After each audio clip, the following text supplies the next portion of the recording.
Glad to be here? Yes. Happy to be here? No. I'm going to start this off by saying that I was not wrong.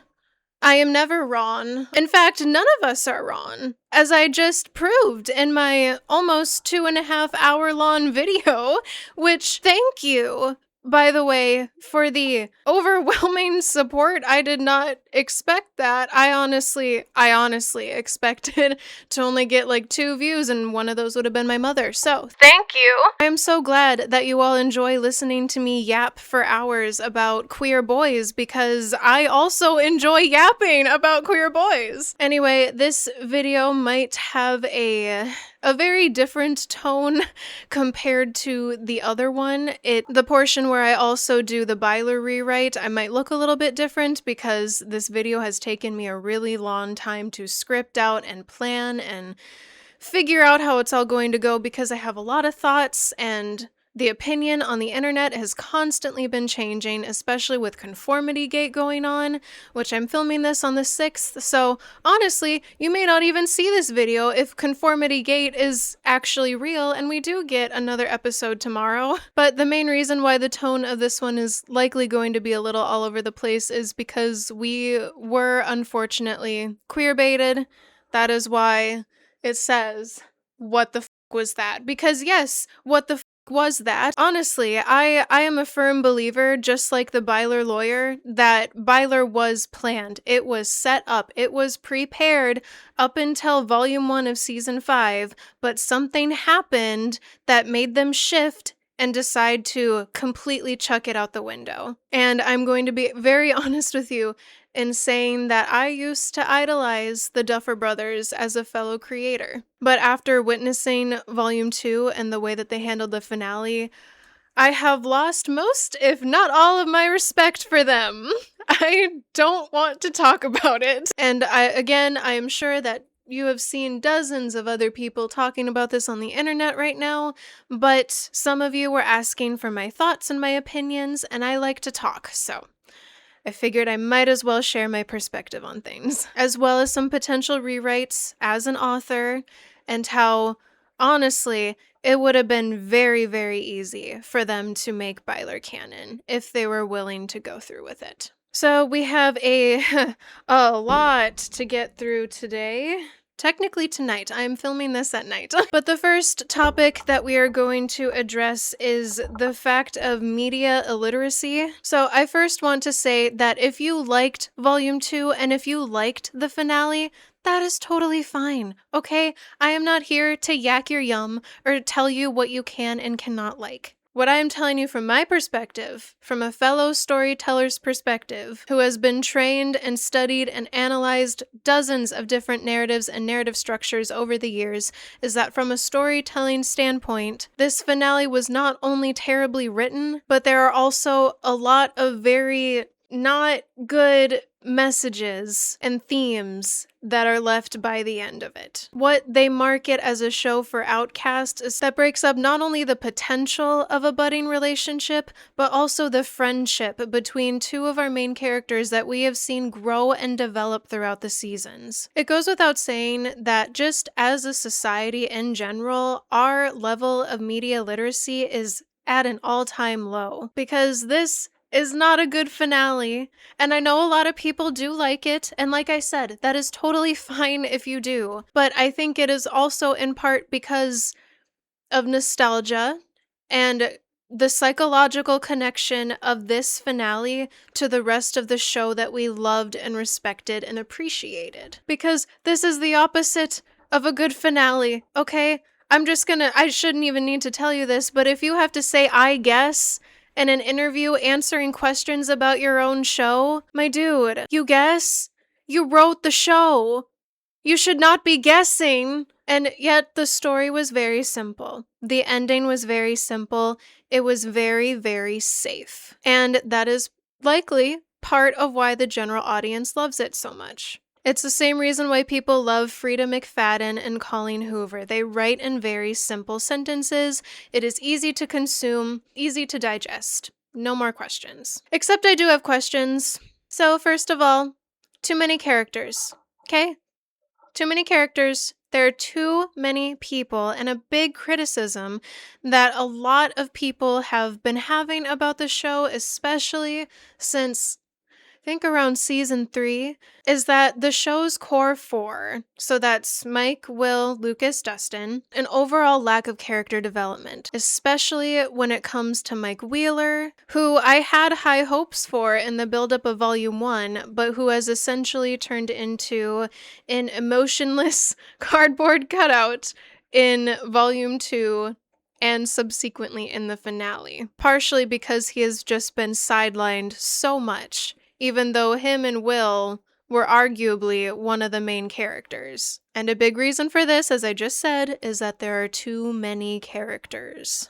So a common thing that often happens when you have too many characters is that both the author and the reader or the viewer can easily become overwhelmed. Obviously, it can become necessary to include new characters to explain certain things. That's why we got like Dr. Owens to explain certain plot points or to move things forward. But when you get so many new additions, it lessens that unique, tight-knit feeling that we have established since the beginning. Especially after season 2, characters who were seen as key, like Jonathan and Lucas and even Will, are often treated as more like background characters than someone who actually gets a lot of narrative focus. I know that dozens of people love Robin, and I do agree that she had a great and useful plot line in season 3, but after the first volume, she is hardly utilized in season 5. Same thing with poor Joyce. She is practically useless throughout this entire season until the finale where she finally decapitates Vecna for everyone, which I'm pretty sure that they had said was going to be Steve beforehand, or it was a dude, it was one of the guys, but Winona literally said that she felt like she needed to do it. Guys, people like Erica and Mr. Clark also get shoehorned in as comic relief. It is also why we had Argyle in season 4, who we never got confirmation on what happened to him, but that's why he was there, is he was utilized for comic relief and also to be a sounding board for Jonathan to talk about his relationship problems with Nancy off of. So where the Duffers should be spending more time focusing on developing our main characters, they are instead sacrificing that screen time to focus on developing these new characters. And what happens is that these core 4 and the main cast gets pushed so far into the corner that it gets to the point where people like Lucas's only signs of development stem from what stage his relationship with Max is in. Season 4 is definitely where things started to feel a bit crowded for me, character-wise, to the point where there were certain scenes that I literally wanted to skip over just to get to the people who I actually cared about. There were literally five separate groups that season. There was Byler and Argyle and Jonathan. There was Eleven and Brenner and the government. There was Hopper and the Russians and Joyce and Murray, who you can say were even their own section. Jason Carter and Dustin and Eddie and the crew. Like, do you see what I mean? There's too much. There is too much happening. And there's not enough time to give all of that the proper attention it needs. With each episode only spanning about an hour and each with their own plot lines and requirements to develop those to come to their full circle, it's really not surprising that Mike in particular starts to feel so flat because there's nothing really there. And because the Duffers chose to introduce so many people, they wind up prioritizing those plot lines over the ones that really should be focused on. Season 5 is even worse than Season 4 because on top of all of this, we also get the introductions of Dr. K and Collie, not to mention Holly, and the whole band of children that go into this whole weird Coraline Mr. What's-It crap. And what do you get when you mix up too much going on combined with wasting precious runtime? You get watered down development. That's right. Good job. Poor relationships that had a dire need, it was not a want, it was a need to be explored, were just cast aside, Will and Mike in particular had minimal romantic or even platonic interactions. And because their relationship has been so intricately woven and connected in the previous seasons, it's part of why it feels so flat now. Because they're not with each other. It feels like something is missing because the narrative has taught us up until this point to see them as a pair, and they don't feel like a pair anymore. Even that scene where they're all standing on the radio tower, like, just count them. Mike, Will, Lucas, Dustin, Will's mom, Steve, Jonathan, Nancy, and Robin. There are too many people on this fucking tower. Did you see Fall? Only 2 people fit on that tower. Like, do we really need all of them there? Like, why is Joyce here? What narrative purpose does she have to be there? Other than serving as Will's emotional support, which, arguably, Mike could easily be swapped out for her, because we already know that she cares about Will so much. If you wanted to heighten the stakes, having fewer people would be the better choice, especially when they're fighting against these otherworldly demons who, because the way that it stands, there isn't much to worry about. We know that they're not going to die. We know that they can defend themselves because Vecna is outnumbered. Easily. Too many people are also introduced in this season that literally have none or very little genuine development. Dr. K is basically only useful at the very beginning, and for creating this kryptonite blast, which, again, why did we never hear about this in the previous seasons? Like, if it was meant to be such like this determining factor to canceling out Eleven's abilities, why wasn't it used before? Other than that, she's just comically evil. Like, worse than Dr. Brenner, almost. Kali is also basically used for anything more than initiating the suicide plot. She didn't even make it to help Elle in the final battle, so what even was the purpose of bringing her here anyway? To kill her off? God knows that none of the important people actually died. We spend so much time on these separate characters that we don't even get to see inside our main boy's head like we had been hoping that we would. Mike literally built a bomb. He knows how to build a bomb? When did that happen? And again, you can argue that a lot of these people were included for the final battle, but isn't it literally just 11 who single-handedly fights against Vecna inside the weird mind flayer stomach? Like, and weren't Hopper and Murray just standing on a building waiting for the go-ahead to set off the bomb? Finales, in my mind, are meant to be seen as an almost dance of sorts. That may sound cheesy, but just hear me out. Each character needs to have a reason to be there. They need to have something to do. Otherwise, they're just standing there, like they are in this finale. They need an anchor in the foundation. They need a line in the play. They need a reason to be there. Otherwise, why are they there? Why are we here? Why is anyone here? The Duffers have also admitted to creating kill characters, which are characters that are created specifically just to be killed off. You are often meant to fall in love with them and feel attachment to them before they are axed, and in my opinion, they are doing this because they don't have the guts to kill off one of their main characters. So to prove to the viewers that they aren't afraid of pulling the trigger, they create these as an attempt to satisfy the means. Duffers, I am not satisfied.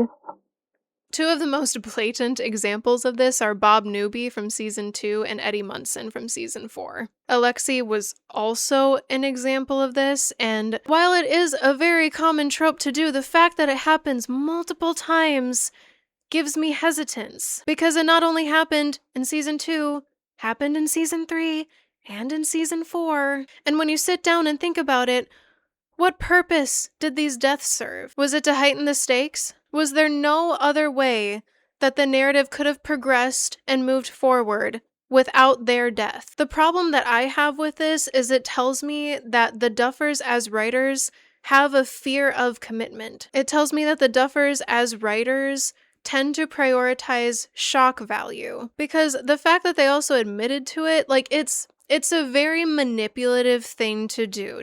Just as a practice, it is a manipulative thing to do because you are intentionally getting people invested in a character that you know you're only going to axe at the last minute. It's just toying with your emotions, and it can be to help raise the stakes, but it also cheapens their existence. And unless there is a meaningful reason for their death, it can come across as being very deceitful and lazy. Because we already know how dangerous the Upside Down is. We already saw the Demodogs maul all of those people in the hospital massacre. So what did killing off Bob really add? Something that often happens with these shows is that when they get to become so big and so bold, they fall victim to their own fame and popularity. They think that they need to make this grand, outstanding finale, but in the process, they become so scared of disappointing people that they lose sight of their original story. And then you wind up with this. I refer to this as the Pretty Little Liars effect, which is what has been happening with the interviews. A lot of people have also compared it to Game of Thrones, which I haven't seen,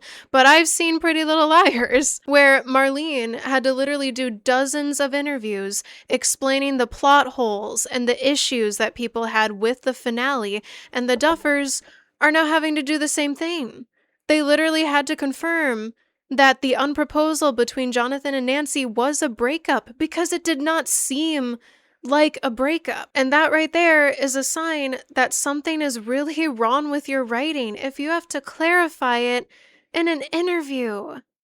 Dude, you had years to plan this out. And the bottom line is that they neglected to make sure that all of their plot threads tied up nicely because there was too much going on. Moving on to crappy dialogue.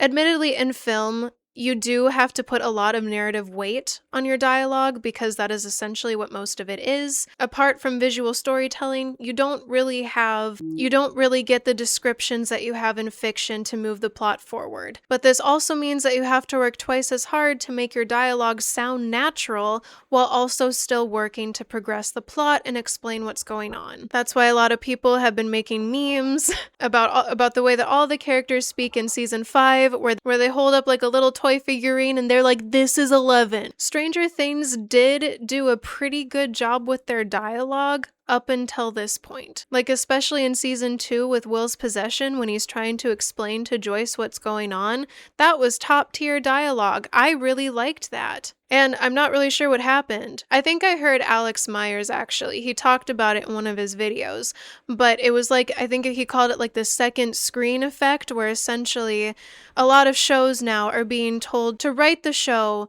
so that people can watch it while they are on their phones. And this unfortunately leads to a lot of what I call spoon-feeding dialogue. And just 2 examples of some of this dialogue so that you can kind of get an idea of what I mean. One of them was definitely Collie's line deliveries, especially in regards to when she's calling Dr. K a vampire. Because she says, "But this was not about revenge. Dr. K needed me. She needed my blood, and I began to think of her as a kind of vampire.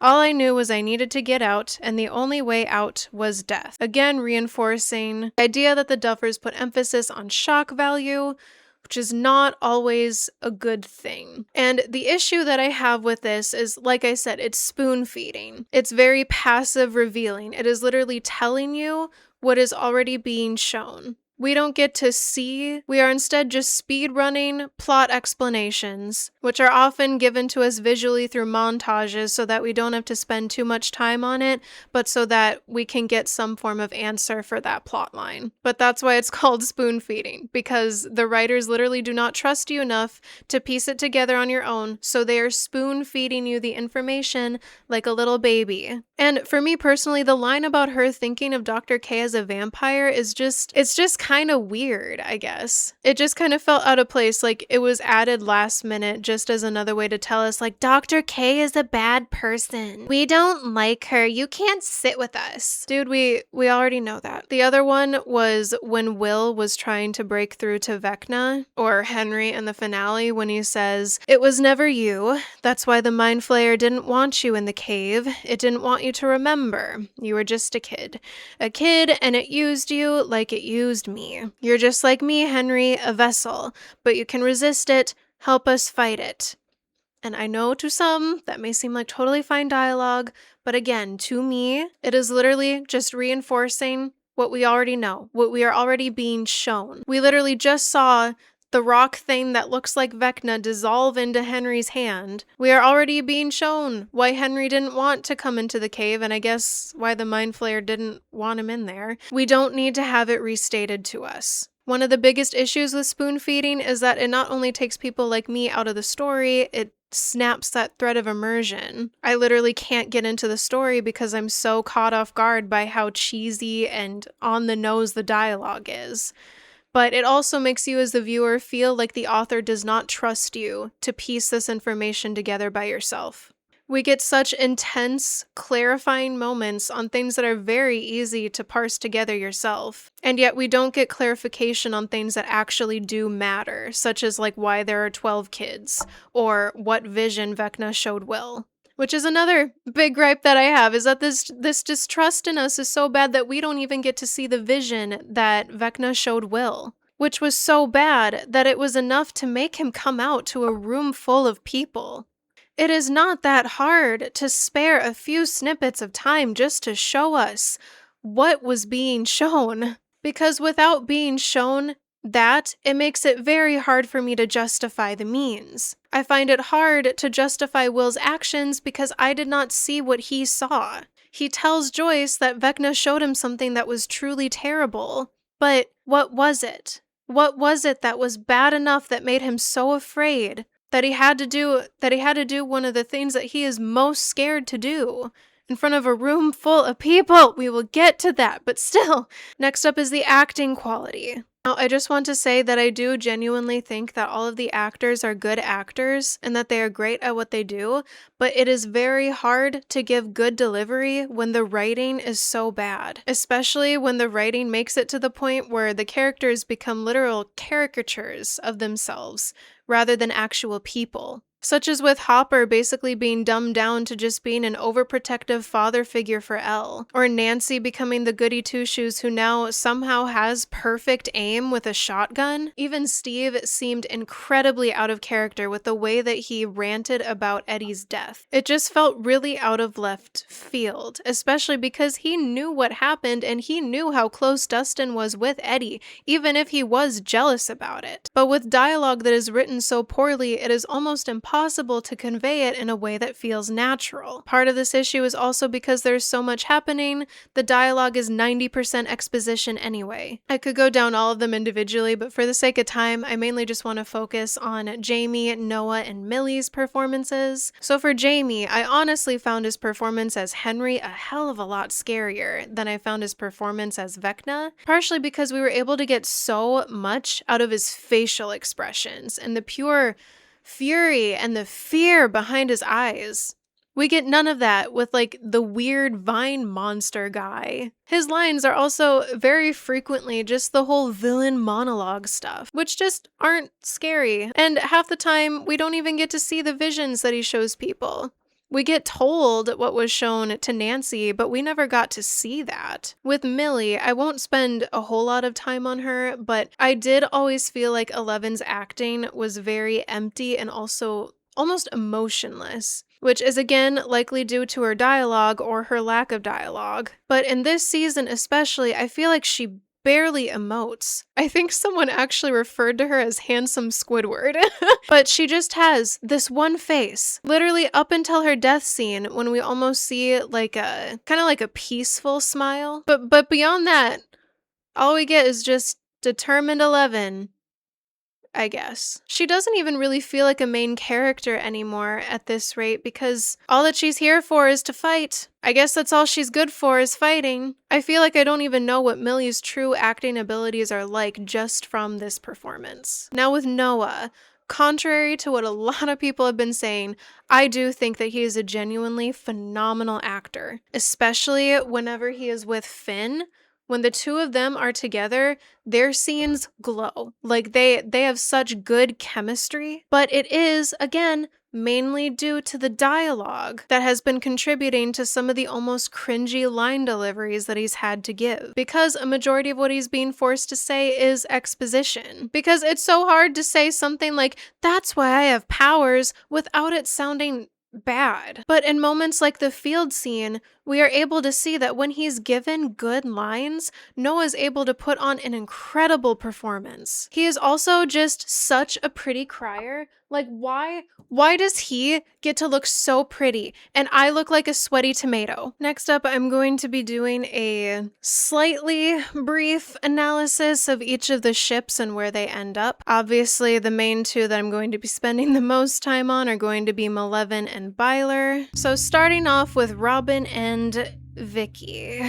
So their relationship during Volume 1 was almost utilized as a guide or a mentoring factor for Will, and it almost reads to me as an instruction pamphlet for setting up Byler, which, knowing how the show ends, feels really nasty to think about. But on a healthiness scale, we do actually see Vicky and Robin fight, which is honestly very par for the course and is a sign of a healthy relationship, especially since the fight winds up getting resolved. Because compare this to the fights that we've seen in the past between Mike and Eleven, they are actually able to communicate with each other here. They're able to get to the root of the problem, both trying to express their point of views without it being littered in lies. Because, I mean, Robin is literally just trying to tell Vicky the truth, like Lucas had been doing to Max in season 2. And Vicky just unfortunately thinks that she's on drugs until she is proven wrong when the Demodogs attack the hospital. And we do get those adorable moments where they are clinging on to each other next to Lucas and Max. And Robin promises that if they make it out of this, that they will finally get to go on their date to Enzo's. Something that we unfortunately never get any closure on and never get to see. Did that also happen off screen, Duffers? Or is Enzo's just for straight people? I'm just curious. Anyway, we see Vicky enter the Upside Down with Robin as well, which this is a whole other tangent, but the Upside Down is just not scary anymore. And asks a genuine question that I have too, on if the particles down there are even safe to be breathing, and Robin says probably not. This was a whole ordeal in season 1. Why are we suddenly just laughing about it now? From then on, Vicky is basically put on babysitting Max duty until the two of them get captured by the military. And in the epilogue, Vicky is entirely absent. The Duffers claim that it is left up to the viewers to determine if they broke up or not, and I think that this is yet again an act of absolute cowardice on their part, because what reason could they have given us for them to break up? Their fight was already resolved. They had no issues that we were being shown narratively that would give us any reason to think that they would break up. And while it may not have been the intention, having Vicky and Robin, the only canon queer couple in the show, break up, it just comes across as very homophobic in nature, because they're literally splitting up any and all loving and good and happy queer representation in the show. The only two couples who make it are straight couples. And I just want to know, how hard would it have been to pull Amy Beth back in for even a line? You don't even have to give her a line, because God knows you didn't give the imaginary epilogue boyfriend a line. Or maybe you're just afraid of commitment. It's okay. The first step is admitting you have a problem. Next up with Jopper, which I won't be spending too much time on, but ever since they got together in season 4, Joyce and Hopper have unfortunately fallen into what I frequently refer to as the main couple syndrome. A good example of this is Snow White and Prince Charming from Once Upon a Time. We already know that they are together, and we know that they're likely going to stay together. So all of the will they, won't they tension that might have been getting built is essentially lost. And since we still have a whole season to build other relationships on, they just aren't really that interesting in comparison anymore. It is possible to make them interesting, but the simple fact of the matter in this situation is just that they aren't. They also get separated pretty frequently. We get their reunion, and then we see them in the epilogue. Finally, at least they got their date at Enzo's. And Hopper is also shown to be a much healthier father figure for Will and Jonathan than Lonnie ever was, which we never see Lonnie again either, so... They are one of the only two ships who make it through to the end of the show, and their relationship to me it once again feels easy. A little too easy, to the point where it almost feels empty. We also see literally no development of Hopper's grief over losing 11, besides when he talks to Mike. But he proposes to Joyce, and maybe this lack of seeing anything within these 18 months, because the Duffers just love their time skips, is partly to blame for that feeling of emptiness. Next up is Lou Max, is the second couple out of the two pairs that makes it to the end of the season. No one else does. That's right. The Maleveners didn't win.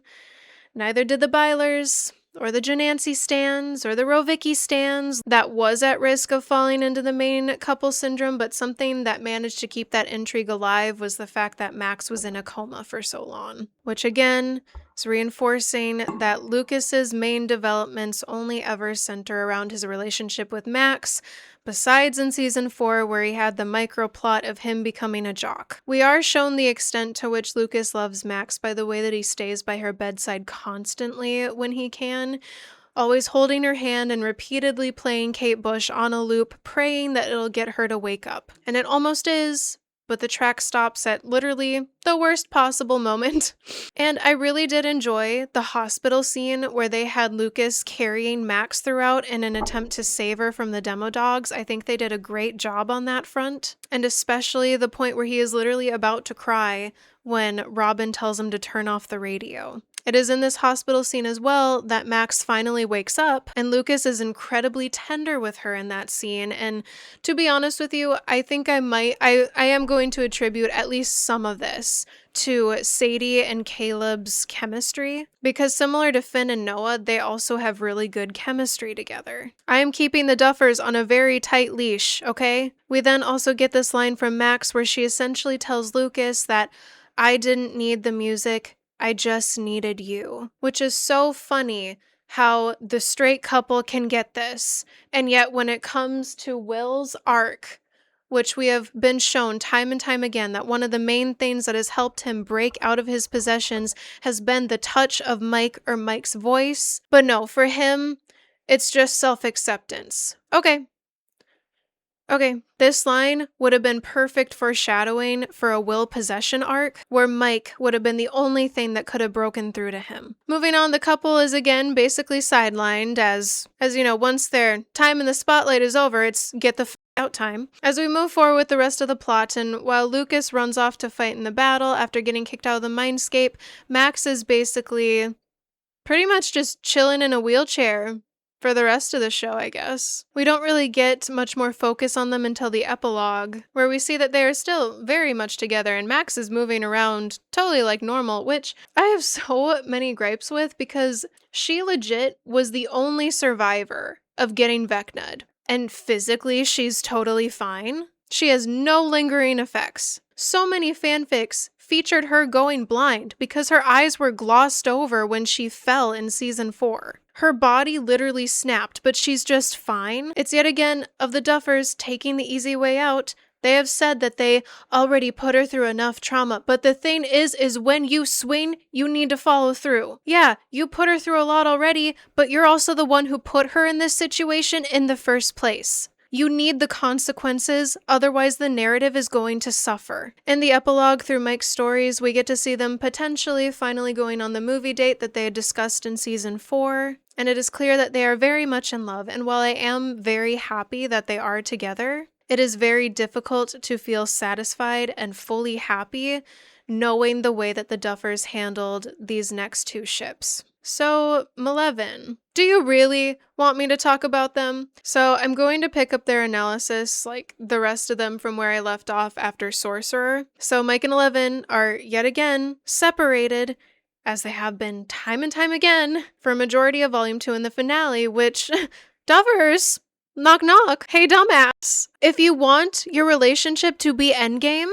don't consistently split them up to the point where their plot lines are separate entities from each other. Don't give one character out of the relationship, similarly, a plotline that is so intricately woven and tied to another boy character to the point that when these two are separated, it feels empty. It's to the point where even Finn Wolfhard doesn't seem to ship Malevolent. When you are writing a romance that is meant to be endgame, you need to construct it to the point where any other solution in the narrative just does not make sense. Such as is the case with Byler. Byler was, narratively, the correct choice. It was one of those instances where them getting together would have been the right choice because anything else just doesn't feel right. It doesn't feel achieved. Because we have already seen how toxic Malevolent's relationship is thus far, and when they do interact in this season, there's nothing there. It's not romantic. When that kiss scene came in the finale, it was almost a jump scare for me, I'm gonna be honest. And it could be due to just the crappy writing, but it also just feels like they are repeatedly punching a bag over and over and over and wondering why it's empty. When Elle and Mike reunite outside of the squawk, they hug once again, and yet again, I just want to point out that literally nothing about this screams romantic to me. We have had reunions where they explicitly kiss, like at the airport, but they don't do it here. When they do have this semi-argument before Elle dives into the tub so that she can try and find Will, Mike literally tells her, "Friends don't lie," which is yet again giving us the implication that they are just friends. The Duffers have told us to look into these hints, and even though I already kind of know that it may not mean anything, I'm still going to look into them for the sake of this analysis. Mike could have easily just said something like, "Don't lie to me," and the same point would have been gotten across, but he specifically chose those words. It is once again telling us that lies are not rewarded, and yet that is what their relationship is literally built upon. Mike once again tries to comfort her with the idea of them being able to run away once all this is over, again mentioning them as a group rather than just the two of them, and he even says that it all starts with getting Will back, which is almost a parallel to season 1. I do think that this is honestly probably the Duffers' piss-poor attempt of trying to bring back the Will is Mike's top priority, but the problem is that they have sidelined Mike so much in this and lobotomized him almost to the point where it doesn't hit home in the slightest anymore. We have barely seen the two of them interacting to the point where I can't even really believe that they're friends anymore. This is also a minor note, but I also just want to point out that the term lovebirds is used 3 times to refer to 3 separate pairings in this season. Once was by Robin to Steve and Jonathan, who are not a romantic couple. Again to Will and Robin by Lucas, who are also not a romantic couple, and to Mike and Eleven, who are not a romantic couple. I genuinely don't understand what they are trying to do here. Anyway, after Elle saves Will, the two of them split up yet again, and we get a minor moment between them in the van where Mike just basically asks if she's okay and ready, and she says yes, with the plan of offing herself in her mind. And Stranger Things loves doing this. They love having the characters constantly check in on one another.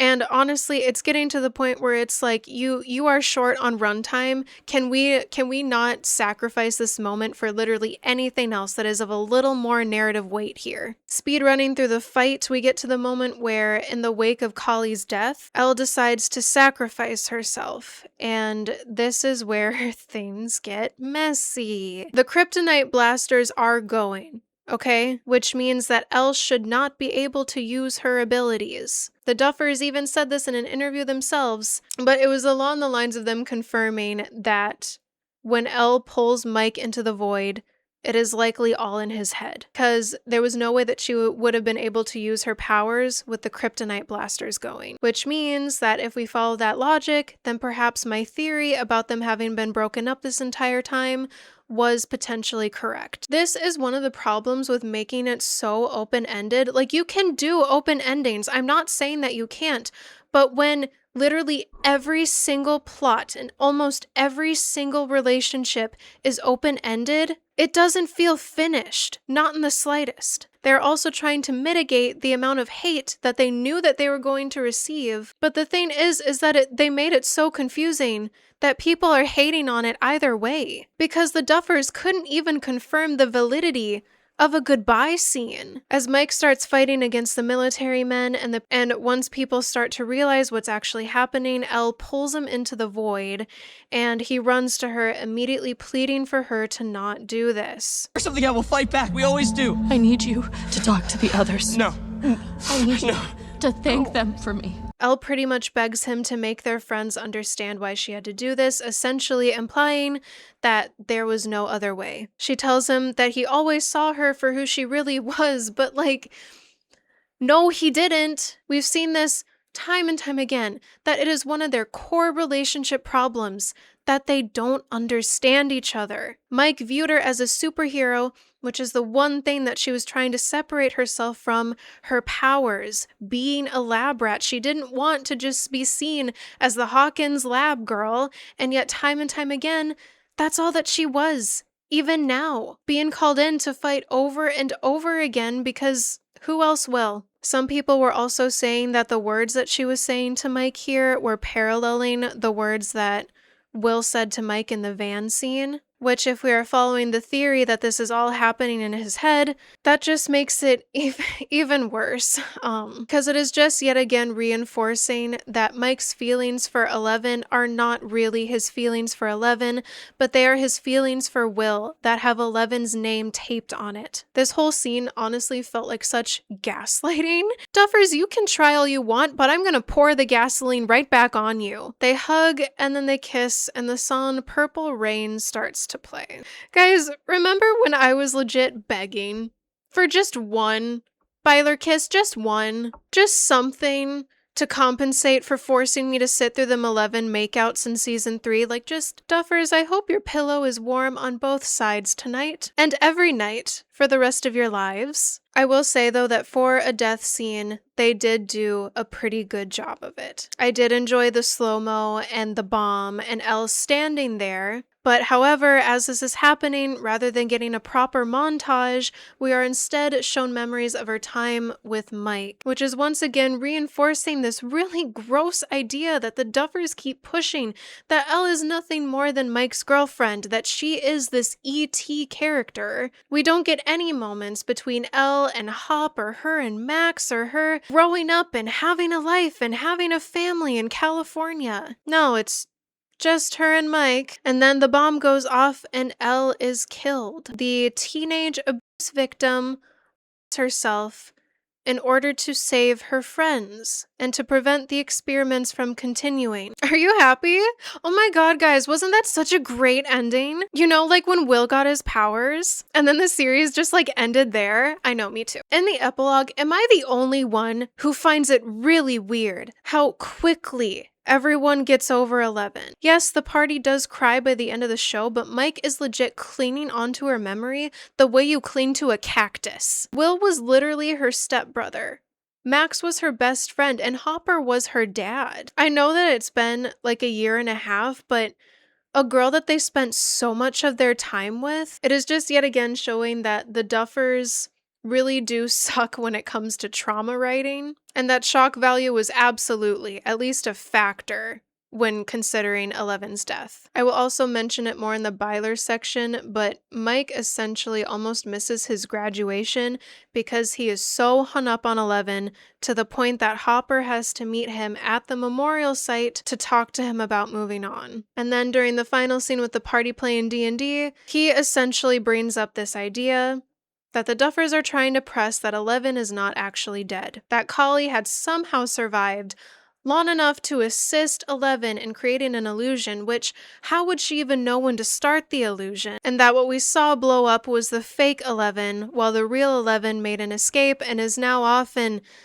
Iceland or something. There are dozens of problems with this, but let's just name a few. One, this is obviously just another ploy, another safe route, so that the Duffers can avoid getting hate, which they're getting hate anyway, so hope you're proud of yourselves. 2, how the hell would Kali have even survived long enough to create that illusion? 3, What messaging is that giving? That the abuse victim doesn't even get to spend a life with her family. Or not her found family, no, she just gets thrust off in the middle of nowhere, I guess. And 4 is that this is yet again showing me that the Duffers are so deeply afraid of commitment and are so deeply invested in the idea of 11 being ET that they are completely blind because there's apparently no other option. You want to know how easy it is to make another option?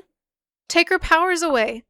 For good this time. Oh, but we didn't want to take her powers away because she represents the magic of childhood. Then why the fuck did you give her an independence arc in season 3? Genuine question. Did the Duffers get a lobotomy between volume 1 and volume 2? Is that what happened? If you didn't want her to be seen as anything more than a symbol of magic, then why did you spend so much time in season 3 and season 4 giving us an arc of her independence, spending time with Max, finding things that she likes? She has become more than just an object, than just a symbol. She is a person that so many people love and see themselves in. And especially in today's society, you really want to spread the message that the only way to grow up is by saying goodbye to childhood magic, to snuff out our flames, to off ourselves, because that's the only way to end the cycle of abuse. Keep in mind that they didn't even treat her well in season 1, where they had her kiss a boy before she even knew that her name was Jane. All of this is honestly just giving us more proof that these 2 straight white men have no idea how to write women, which not even mentioning the implications for Mike, because he legit built the bomb that killed 11. He is suffering from major PTSD, and rather than going to therapy, what ending did the Duffers give him? They instead have him turn to fiction, looking picture perfect like his father, and conforming. Conformity is killing the kids. Conforming. Everyone else gets to move on. So why doesn't Mike? Did Finn spit in your coffee? Did you wake up on the wrong side of the bed? Because their relationship was not healthy, and we never even get closure. That his feelings for 11 were not for 11, they were for Will.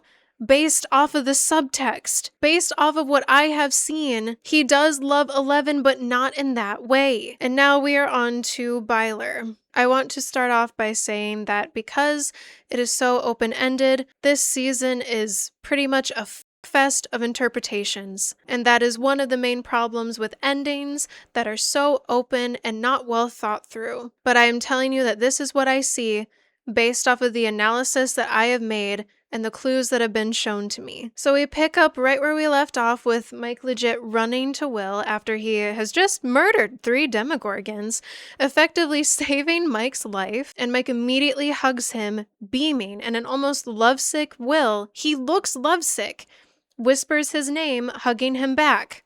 Which again is such a sharp juxtaposition to the way that Mike could barely even touch him at the airport. Mike keeps muttering that Will is a sorcerer, an honest-to-God sorcerer, again with the magical point that to Mike, Will is magical. Mike seems to have a thing for people who have abilities. I am also pretty sure that this is one of the last times that we see them touch, apart from the group hug in the coming out scene. While they're in the tunnels, Lucas refers to Will's new powers as him being a second L, which could mean nothing, but is yet another way of showing that L and Will are often interchangeable in Mike's life. Later on at the squawk, Mike is practically fangirling out about Will's abilities, interrupting other people twice in order to emphasize both the range of his abilities and the fact that they are innate. This is perhaps symbolism for Will's powers stemming from his sexuality, such as how queerness is also innate. Will and Robin have a talk on top of the roof as they're prepping to shock the Demogorgon back to life, and Will asks Robin if it was only after the tape epiphany that she and Vicky started to date. This is again not subtle in showing us that Will has someone in mind that he wants to date, just like why he was asking her about the signals in Volume 1. Robin describes how her self-acceptance helped her to be more comfortable with herself, but that tackling dating was a whole other beast. Will wants to know more about this because he wants to be able to do the same thing. To not only lift the weight, but to also be happy with someone. When Will collapses after managing to snap Vecna's leg, Mike is the one who rushes to him the fastest, and notably seems to be unable to touch him, which is sending us straight back to season 4 Mike at the airport, who is almost afraid of touching him, but specifically when other people are around, such as him touching Will's shoulder on the couch at the end of season 4. When Robin and Lucas rush off to the hospital to save Max, Mike tells them that he'll stay with Will, and then we get this absolutely pointless scene of him just standing there, staring at Will's mom. And a lot of people had speculated that this scene was cut out here, and I do wonder if that is the case, because otherwise it really does feel pointless to just have him stand there. Music Man time, again. When Mike is building the bomb, I still need clarification. How the does he know how to build a bomb? Robin gripes about the song he chose for it, which is Human Cannibal by the Butthole Surfers. The band name speaks for itself, but the lyrics can also perhaps be alluding to Mike's sexuality, as it says, "It used to be that loving you was easy, unrestrained, and now I'm only bleeding, but I'm loving only pain," implying that his love for Will was easy when they were younger, but that now that they have grown and matured, it has become more complicated the older that they get, along with the desire to shove them down, which is causing him pain to live a life that is spent hiding who he truly is. Also, just a sub-note too, but throughout this season, Mike is wearing camo and a beanie, which is what people often wear when they are attempting to hide or disguise themselves. The beanie is also covering his natural curly hair, which in the epilogue we see to be severely slicked back and tamed. Do with that information what you will, but I feel like it speaks for itself. I won't spend too much time on the coming out scene since I focus on it later, but it is important to note that we do get specific shots of Mike's face, specifically his reaction multiple times throughout this speech, and the Duffers themselves even confirmed that it was during this coming out scene that Mike realized that Will has a crush on him. However, they did later on contradict themselves in another interview where the same question was pretty much asked, and they essentially said that he was just realizing the extent that Will had gone through. Basically, just so stupid. Mike is reading to me here as having quite a lot going on internally, perhaps coming to some realizations himself. And I honestly do not think that this was the moment where he realized that Will has feelings for him, because I think that his reaction would be drastically different if that were the case. Especially since he is literally one of the last people to join the And me group hug. Will also refers to Mike as his Tammy, which is just not true. You can go back to my other video if you need proof of this, but Will's love for Mike, it is not some hallway crush. And the fact that the Duffers are even comparing it to that is disgusting. He has loved him for years. At the very least, since the end of season 2, and likely before that. It is also likely that Vecna is responsible to some extent due to this abrupt shift for Will, but it is also, in my opinion, due to the Duffers backing out at the last minute, attempting to slap a band-aid over this plotline and call it good. The next scene is painful for me because it is yet again showing just how much wasted chemistry Finn and Noah have together. Even when they're given shit dialogue, just the way that they are with each other. They practically glow in these moments. I know I use that word a lot, but literally it's especially in this tower scene. Like you can see it in their expressions that they love each other so much. So basically when Will and Mike are climbing up the tower, Will stops for a breather and Mike offers him his water bottle, which is an indirect kiss, and Mike basically tells Will that he is sorry Will felt like he couldn't come to him about being gay and that he is an idiot, to which Will is still an absolute sweetheart and immediately reassures him, saying that he is not an idiot, that it was just something that he needed to work through, and that the important part is that Mike thinks that they can still be friends, to which Mike says, Friends? No thanks. Best friends. Not friends, but best friends. Keep in mind that this scene was only included because Noah Schnapp asked for it. He had to fucking ask, terrified All the while, for the Duffers to properly wrap up Mike and Will's arc, this is what they think wrapping up is. Throwing the friends, best friends, line right back in our faces. We also get this shot here where the sky is falling and Mike immediately looks at Will in an almost longing way. Again, if you read between the lines in the breadcrumbs that they are giving us, it is there. You can call me delusional if you want, but I see what I see. And I don't really care what the Duffers say at this point. The sky is literally falling, and Mike is looking at Will. The next scene we get between them is when they're all walking through Dimension X, which is also so ugly. Like, who decided that yellow would be a good color? Like, you have to consider color theory when you are creating these places. And Will is once again being used to further the Eleven relationship when he reassures Mike that Eleven will be alright. It is very reminiscent to the multiple times that he did this in season 4, and knowing how this ends, it just feels so gross that the Duffers have used him time and time again as a crutch for Mike and Eleven's relationship, that he is constantly being forced into the role of therapist in a relationship that is not his. During the final battle, Will also falls to his knees when he connects to the hive mind again, and despite Mike looking severely worried about him, he leaves Will. He leaves him with his mom to go and fight against the mind flare, where Mike is essentially useless. He uses a flare gun like once. Okay. And this is also incredibly out of character for Mike, especially since in season 2, we saw him literally by Will's bedside for the entire possession. It really does just sting. As someone who used to, and kind of still is, a Mike fan, because this is not something that he would do. This is poor writing. And now for the epilogue. So we don't get a single Mike and Will shot here with just the two of them, because it's mostly just Mike being a shell of himself in the aftermath of Eleven's death. And the only time that we really get to see them together is in the last scene, where the party is playing D&D for...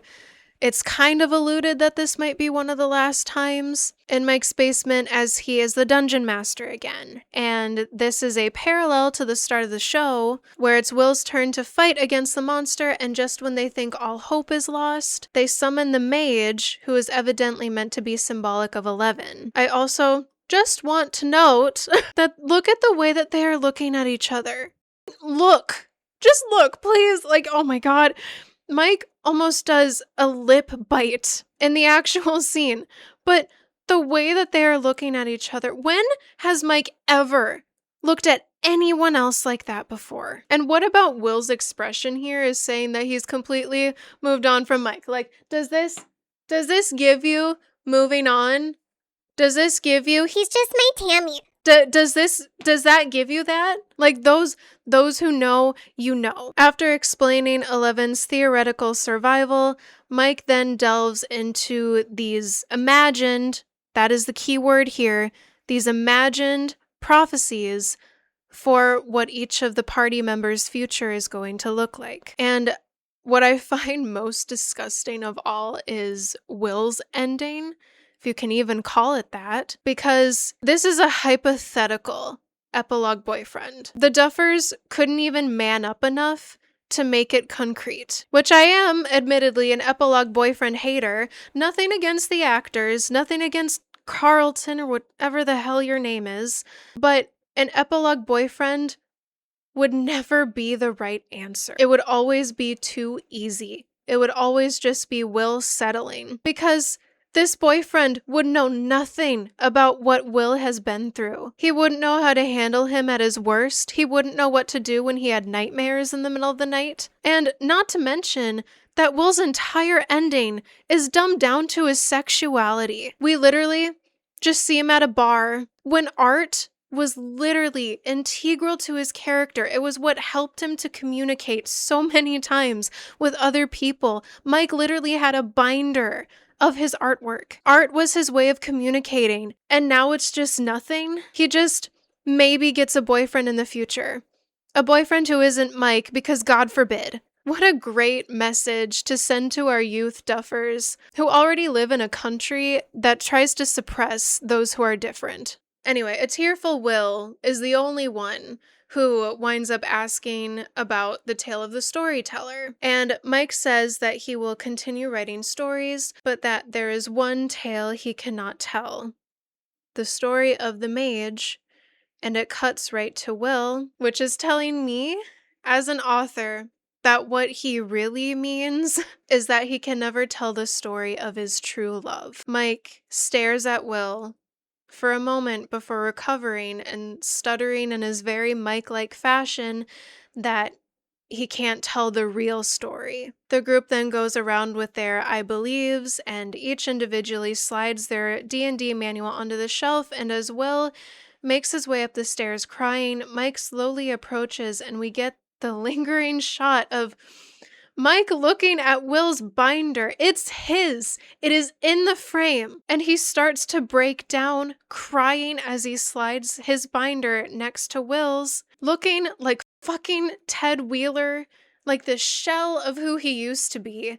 This is the nail in the coffin for me. It is confirmation, along with the music, that Mike is in love with Will, or at the very least has romantic feelings for him, and is mourning not only the loss of their childhood, but of losing him because he knows how he feels and he is not doing anything about it. And what makes this so painful is the fact that he doesn't even know. Because I don't believe that he ever realized that he was Will's crush, because that would have changed things, and the Duffers are cowards. Byler would have been revolutionary if they were just willing to try. Because the painting lie is never addressed, his feelings are never revealed, even though his painting is still hung on Mike's wall, because he doesn't even know. And Will didn't even get the chance to try to confess, because at the last minute, the Duffers decided to change their minds and have him call Mike his Tammy. And the thing is that Byler is not dead. It is alive. It is there in the subtext if you are willing to see it. And it was enough to make me cry, and not in a good way, because, because I see myself in them so much. And the thing that the Duffers don't understand is that a love like that does not die easy. And it sticks with you. It does. It is there every time you see them, and every time you see them with their boyfriend or their girlfriend. And yeah, it is full of so much self-hatred, so much self-hatred for either figuring it out too late, or not being brave enough to say anything, for condemning yourself to a life of seeing them be happy with someone else and praying that that will one day be enough for you, because it has to be enough. Will and Mike love each other so much. You can see it, but the writers are too much of cowards to let them. They did not have the courage to actually portray it, to portray any happy ending for any of the queer characters in this show. And this is not a resolution. This is not even an open ending. This is the Duffers driving a stake into the heart of people who have ever been in love with someone like this before, and twisting the knife. Because yeah, sometimes we do miss our chance, and we spend the rest of our lives regretting it. But that does not mean that this is a message that you need to be sending to the queer kids out there who are going to be watching this, who need a sign of hope, who need it now more than ever, and you instead show them a life of conformity and missed chances. They even took Will out of the photo with Mike and Elle at the roller rink because they wanted to focus on their relationship. They even had an interview where they said that they thought the more important message was self-acceptance, and accepting that sometimes those crushes just don't work out. The narrative feels so empty because it is empty. This was not the Duffers' story to tell, because they could never in a million years understand what that is like. But they chose to do this. They chose to include Mike looking at Will's binder, tearing up. It is canonically shown and implied that Mike has feelings for Will and is not telling him. We are now going to be moving on to our master list of plot holes. And I just want to let you guys know that they literally did this to themselves. They were the ones who claimed that the finale was going to tie up all the loose ends and answer all the questions. And yet, this finale is flimsier than a tissue. They're now claiming that their spin-offs are going to address some of the lingering questions that we have, but that it's just not enough, okay? It is not enough, not for me. And as a writer, I have always been so aggravated when shows do this, when they purposefully leave things open-ended as an excuse to make more money off of it, to make more spin-offs and more shows. That's not what we're asking for. We are just asking for clarification, for a good story that you promised to write. A finale means final dipshit.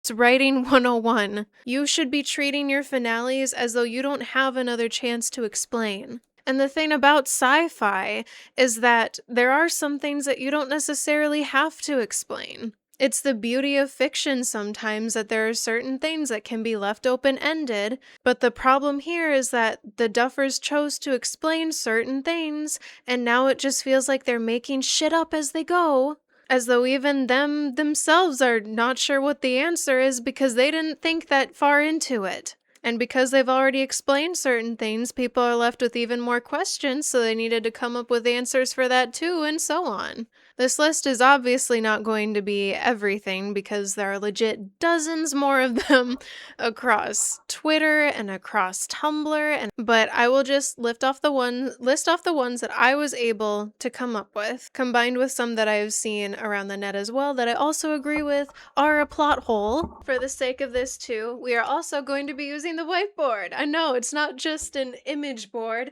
it's now going to have my drawings on. I'm going to use what I call the cheese metaphor. This is me teaching you, okay? So, this is going to be the Stranger Things finale, okay?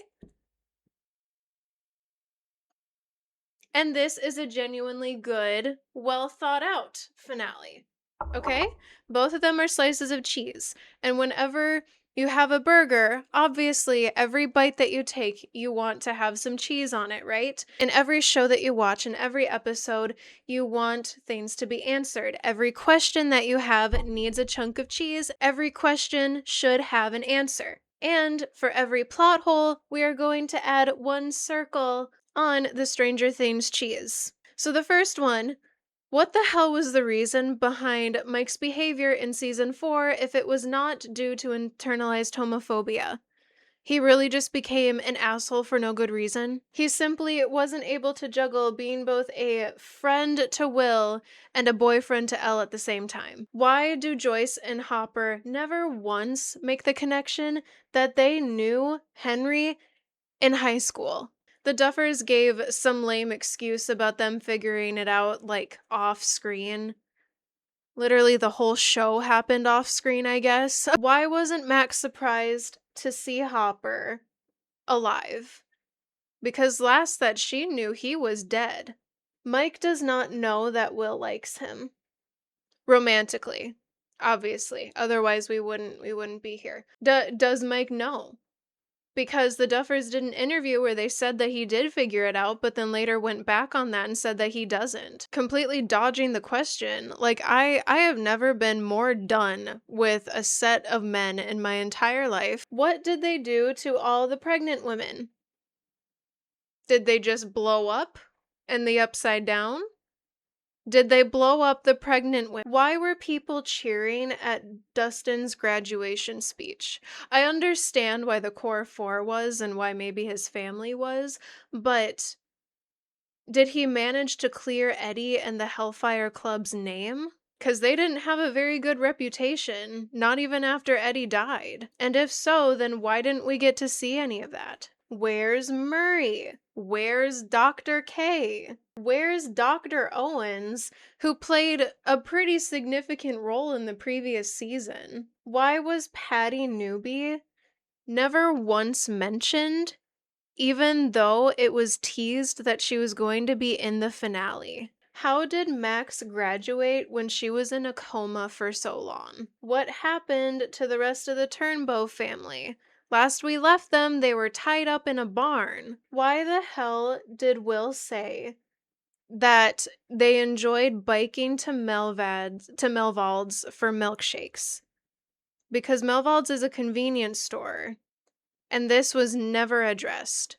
Nor the part where he mentions getting lost in the woods, when getting lost in the woods was what led to his disappearance in season 1. Does Will still have powers? Did they die with Vecna? Who was the traitor that they claimed was going to be revealed?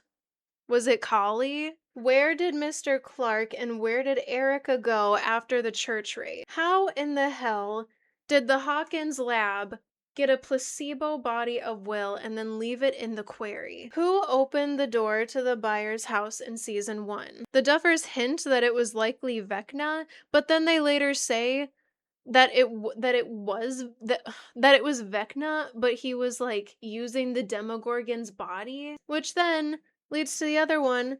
Why did he kidnap Will specifically? We never get an answer to that, besides just that he was weak. Why the fucking vines? Those made me so sick. Why did Will puke up slugs, but the other ones just coughed up smoke? Again, probably for shock value. How was Will able to communicate with Joyce in season 1 through the lights when the Upside Down is stuck on the day that he disappeared?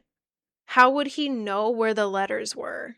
What happened to Elle's mom? How did this exotic matter form? What happened in those 18 months? Now for either of these 18 months, but specifically that one. And why were so many hints and clues given towards the Mike, what the fuck did you do gate if we aren't meant to wonder about it? Why is November 6th such an important date?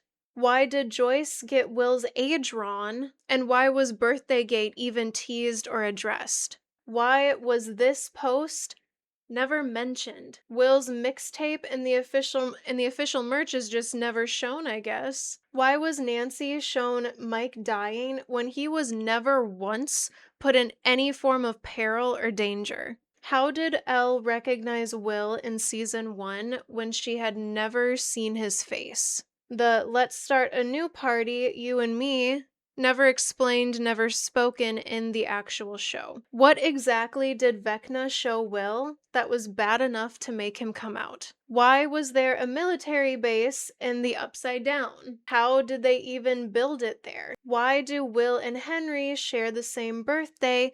And does this have to do with why Will was taken first?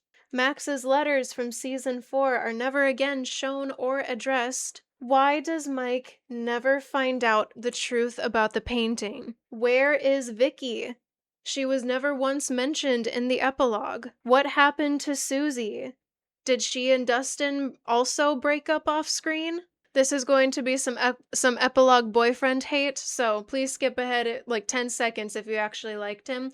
Does epilogue boyfriend even know about the Upside Down? Why didn't he get any lines? Is he even real, or is all this just a figment of Mike's imagination? Does he even know Will at all? Is he good enough for Will? Who the hell is this man? I swear to God, get him away. How exactly is dynamite, a human-made material, somehow meant to destroy a universe that is canonically made of exotic matter? Why are there 12 kids specifically?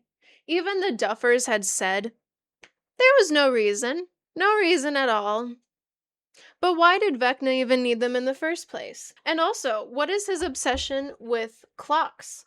And no, the kids being weak is not a good enough answer. Why were there so many behind the scenes photos, ones that specifically showed Will and Mike's basement, but they were never actually shown in the show? What was the point of the play when it barely even got addressed? What was the rock in the man's suitcase, and how did he get his hands on it? Mike didn't witness what happened to Collie, and Elle never told him about it, so how was Mike able to come up with that theory about 11 being alive at the end? How did everyone move on from Elle so fast, and yet Mike is the only one still struggling? Where were all the Demogorgons, bats, and dogs?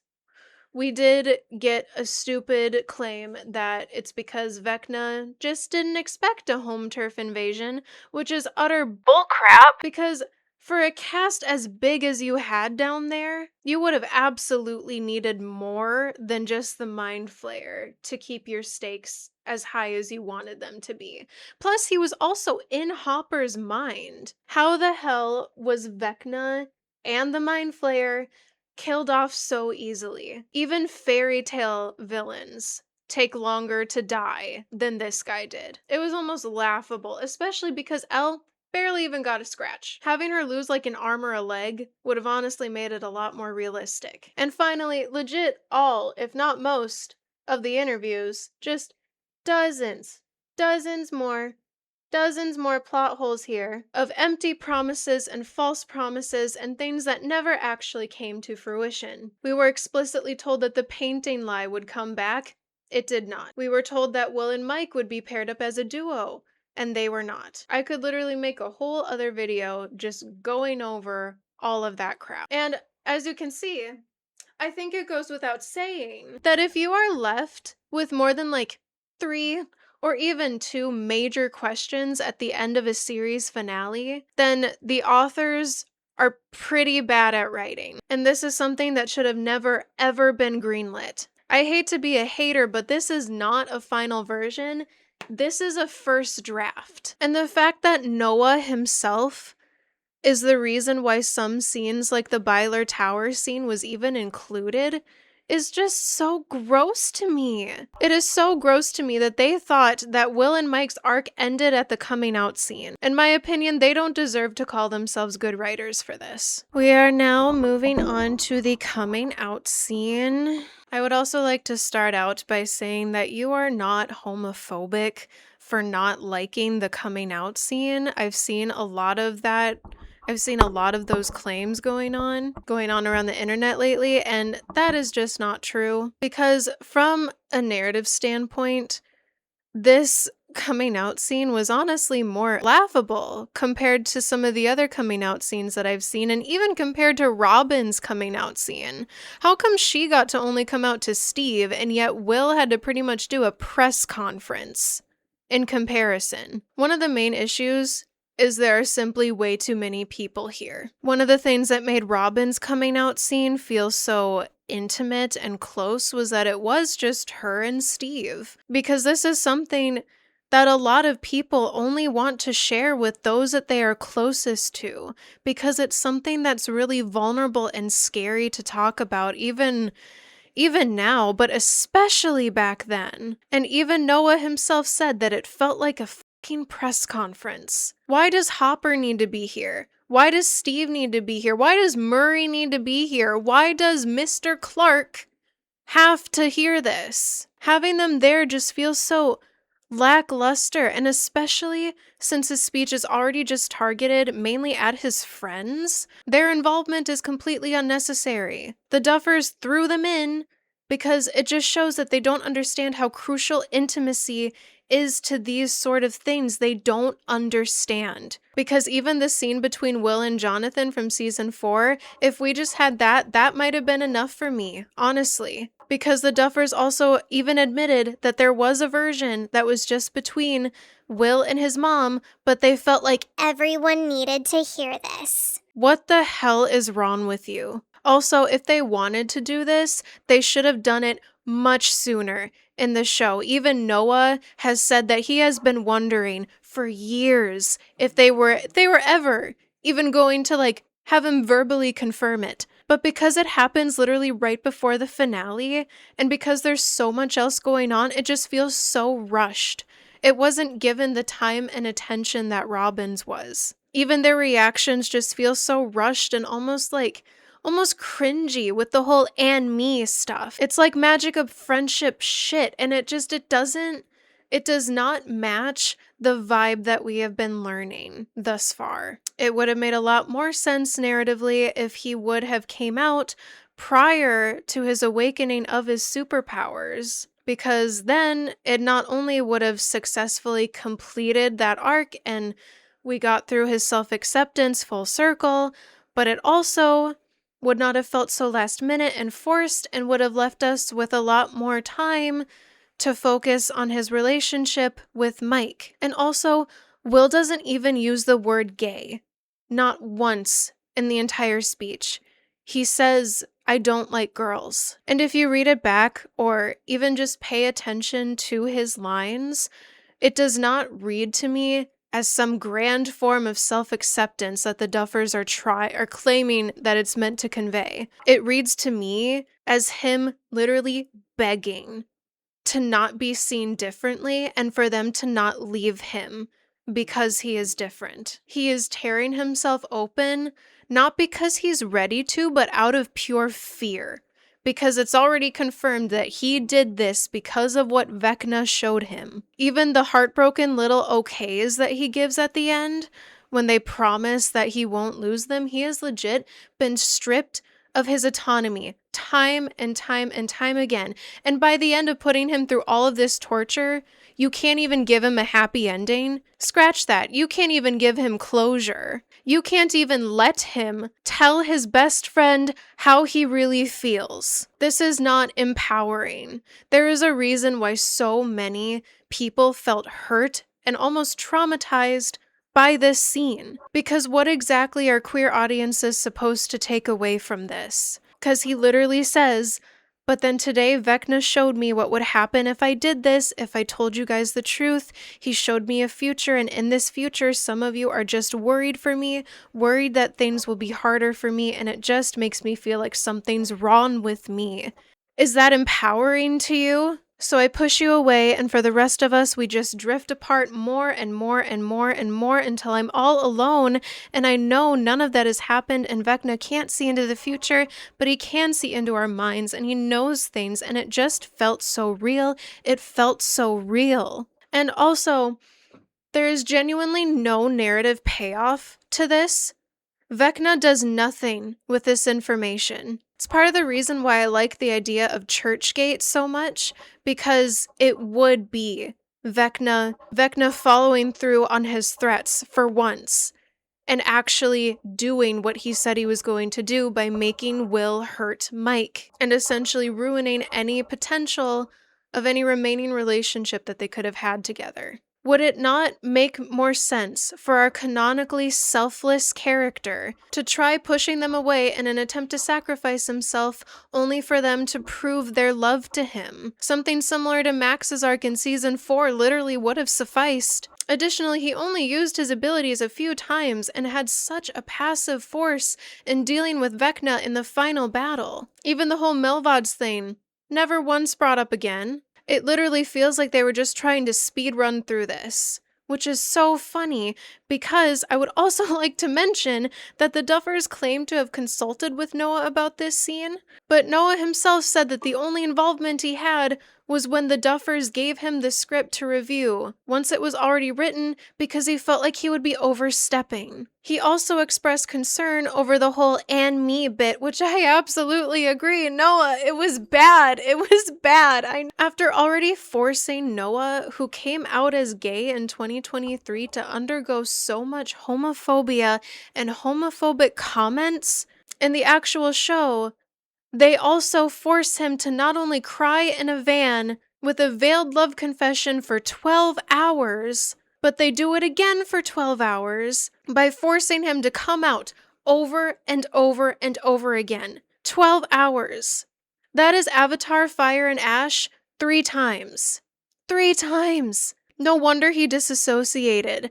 No wonder he doesn't remember it. No wonder he legit was having a panic attack during filming. I would too. And for them to then give him the painting as one fucked up goodbye gift, knowing that Mike doesn't even know the truth about the meaning behind it. To the Duffers, what the hell is wrong with you? What the hell is wrong with you? There is a saying in the writing community to write what you know. It's the reason why authors often travel, or why they study certain things so that when they write about it, they can be accurate. Because it can so easily come across as being offensive if you don't know what you're talking about. The Duffers admitted to having to talk to queer friends and family while writing this script. That's why it reads like a straight person writing a coming out scene, because that is exactly what it is. Because they don't get it. And why would they? They've never had to bite their tongue during the dinner table, or lay awake at night thinking about the color of their best friend's eyes, and they've never hated themselves so much or feared losing the people that they love because you're just a little different than them. I would have done this a lot differently. I admittedly do not know too much about the film industry, and while I know it may not be necessarily common for actors to be involved in the writing process, this is one of the times that I would make an exception, especially because Noah has played this character for so many years now. And so in my opinion, he would know best. He would know best just as much as I would about how this would go and what Will would say. I would have started out by writing at least 3 different iterations. Maybe one of them would have been between him and Jonathan and his mom, maybe one with just him and the party, or maybe one with him and his mom and then Mike overhears it or something like that. Because either way, we're able to keep that intimacy and keep it close and tight-knit the way that it's supposed to be. This is not a fucking press conference. And I then would have pulled Noah aside and had him read over these scripts with me. And then together, we would have decided which one we felt made the most sense. And yes, this would be a collaboration because Noah has already faced so much homophobia already. And for a scene that is this close to home, I want him to think of me as a partner, not just someone that I'm telling what to do. It angers me so much that he felt scared coming to the Duffers about these plot holes or about this whole thing. Like, baby, you should not be scared to talk to them about this stuff. Like, if it were me, I would absolutely want him to tell me. Because that's how they teach you in writer's workshop. You need to be open to constructive criticism. You need to be open to hearing what people think. And then once we reach something that we were both happy with, then we'd go through with the filming. And even if he does claim that he's happy with how it turned out, it never should have been this way to begin with. There are so many other better and calmer ways to have gone about this. Next up is narrative emptiness. I haven't studied like visual effects or anything, but I have studied action scenes, and I hate to break it to you, but this was honestly one of the most anticlimactic fight scenes that I have ever seen. Like, dude, I fought harder against Bowser playing Super Mario Bros. On my Nintendo DS than Eleven fought against Vecna. For starters, the attempt at the almost redemption arc, totally unnecessary, especially because the Duffers even confirmed that they decided not to go through with it. So why the hell even include that? Because now you're just wasting more runtime that we could have spent on something that actually mattered and was going to pay off. The Duffers are once again showing they have no idea what their own priorities are. And another minor note, while we were getting all of those flashbacks as Joyce was literally chopping Vecna's head off, when we get to Mike's flashbacks, they are all about 11. Will is not even in there, despite Will literally being his top priority for the entirety of Season 1 and Season 2. It just goes against everything that we have been taught about this character, that in this moment, he didn't spare a single thought to Will. To Will! The one who was the boy who was taken first. But apparently this is the Mike Wheeler that we have now, who abandons Will to go and uselessly fight against the Mind Flayer, and everyone gets away without a single scratch. They have it is so obvious, it is almost laughable, but this Steve death fake out on the tower. But other than that, everyone gets away without even like a bruise, really. Sure, they're dirty, but we don't even get to see Will's pain when Vecna dies, even though they confirmed that he was still a part of the hive mind at this point. They said that it Wasn't the focus. Dude, 5 seasons of buildup for this. For not even a lost arm, which Mike had foreshadowing for, and Will even had foreshadowing for losing an eye, which I honestly think would have been a pretty cool addition. Or even Max being blind, as so many people theorized. Like, again, it is showing a lack of commitment. And it doesn't even feel scary anymore. I didn't feel victory. I didn't feel happy like everyone else did. no death and no stakes equals a rushed feeling. Like, it felt like they just wanted to get this over with so that we could finally get to the epilogue. Even the scene with Billy was scarier and had more stakes than this did. That's saying something. Because the simple matter is that Vecna, or this gigantic flesh body that's the Mind Flayer, it's just not scary. We don't even get the Demodogs or the Demobats or the Demogorgons, which the Duffers claim is because Vecna wasn't expecting a home attack, but like, why wouldn't he, you know? The reason why it feels so lackluster is because there's no stakes, there's no injuries, there's no deaths. Like, it's too easy.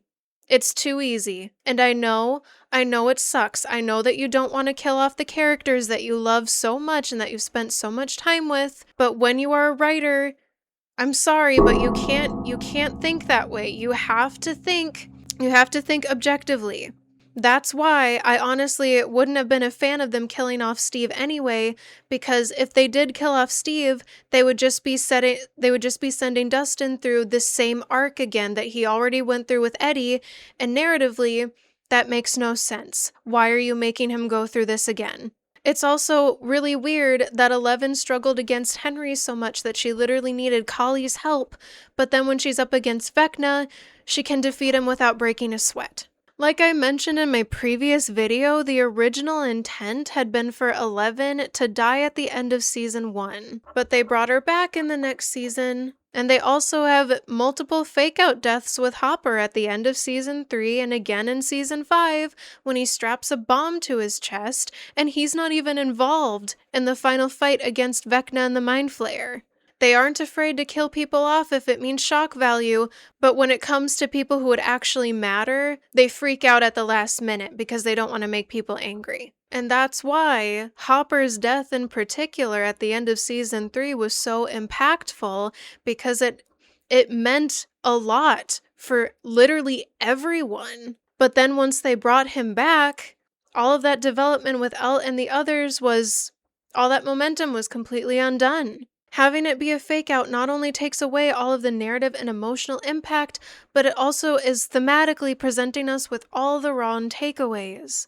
Especially with Elle's sacrifice, which Mike essentially presents to us as being a complete sham, but if you consider that she did actually die, compared with his ending, the idea of her still being alive is just a desperate means to cope. And it just feels so empty because, in my opinion, if they were going to kill her, they should have just killed her. Hell, even Pyrrha Nikos and Ruby had a concrete death, and we got to see how it impacted her teammates. And while her death did kind of make sense, as not only having an impact on John's arc, but also establishing how powerful Cinder was as a villain, Elle's death here is sending the exact kind of opposite message as I had previously discussed. Even Hopper had said that they would find a way, but apparently that just narratively doesn't make any sense. And even if she did survive, wouldn't that just be going right back against everything Kali was concerned about? Because who says that they won't be able to find her again?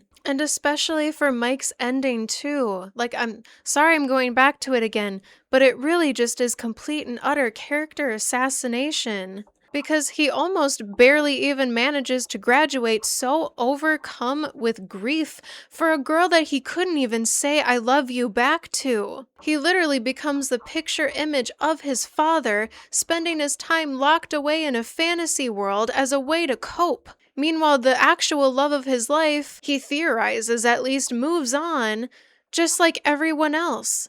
And what's really sad is that you know that Will would have waited for him if he knew, if they had any form of closure. He is forcing himself to conform again, and his whole theme is essentially that what you want is wrong. So if you want society to accept you, the easy way out is to just mold yourself into who they want you to be, even if it means that you never get to be happy.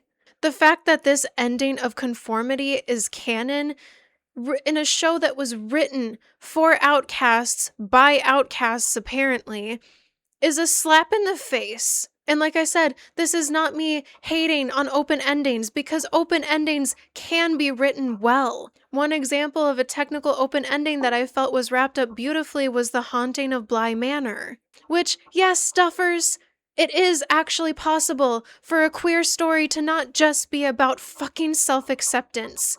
Because that seems to be what everyone in the media thinks that these queer stories need to be about. It's just about self-acceptance. God forbid that they actually find someone who loves them back, right? It can be about finding love too, and choosing to love one another despite the odds and despite the obstacles. Danny literally had such a hard time accepting herself for who she was and overcoming the grief of her ex who was literally haunting her.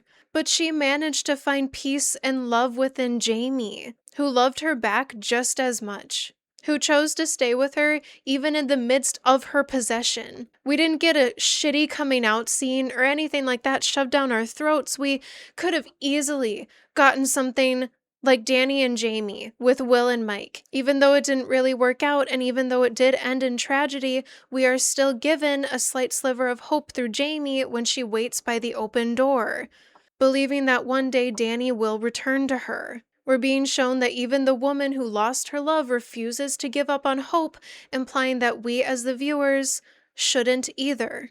This is how you tie up an open ending and make it done well. Because all the loose ends are mainly tied up, we decently know where some of the other characters end up, we know who's dead, we know who's not, and we see it all through the lens of Jamie, which means that the things that we don't know make sense because she was just the gardener, so she's not going to know the intricacies of Flora or Miles' life. And also, since this is a paranormal love story, the viewers are fine with having some questions a little open-ended. But we understand the concept of possession, therefore Danny's eventual death makes sense, and it truly is heartbreaking. There are not too many characters, there are not the Swiss cheese of plot holes that the Duffers created. No, it is not perfect, but it is leagues better than what Will and Mike were given. And it is disgusting to me that they are trying to pat themselves on the back by labeling this as authentic representation. Now, on to addressing the elephant in the room, that Byler was technically, yes, queerbait. Because regardless of what I'd spoke about with the ending of Mike looking at Will's binder, the fact of the matter is that it is open-ended. There is no actual confirmation. But the problem is that it was prepared. It was set up. We were led to believe that this was going to happen. We were given the narrative clues, and it did not pay off. They strung us along for the sake of viewership and investment. And what makes me so sad is that people on Tumblr and Twitter have been talking about how the ending has completely ruined any form of hope for them, that those that they love could ever hope to love them back, or has made them afraid to even consider telling them. They don't even think that they have a chance. And it stems beyond just the two of them not getting together. Like, it has more narrative weight than you think. Because our society is already one that is being pressed into the ground. People like us are already have people who are trying to take our rights away from us. People turn to you for comfort and for hope, who followed the clues that you left for us, who believed in you, and who believed that you would do right by us. That you would do right by the outcasts that you claimed to write for and be. But you abandoned us at the last minute to take the safe way out. Regardless of what people say, we were not delusional for reading and seeing the hints and the parallels and the clues that the Duffers left for us and that they told us to pay attention to. Don't believe me? Go watch the Byler Lawyers video, or even go on TikTok and see all of the dozens of other people like me who either have written before, who have studied writing, or have studied film. We were being baited, led by the signal speech that Robin gave and told us to look out for, which wound up being for nothing. There was no payoff. Like we've all been saying, after watching Sorcerer, it's like you're watching a completely different show. What was the point of it all?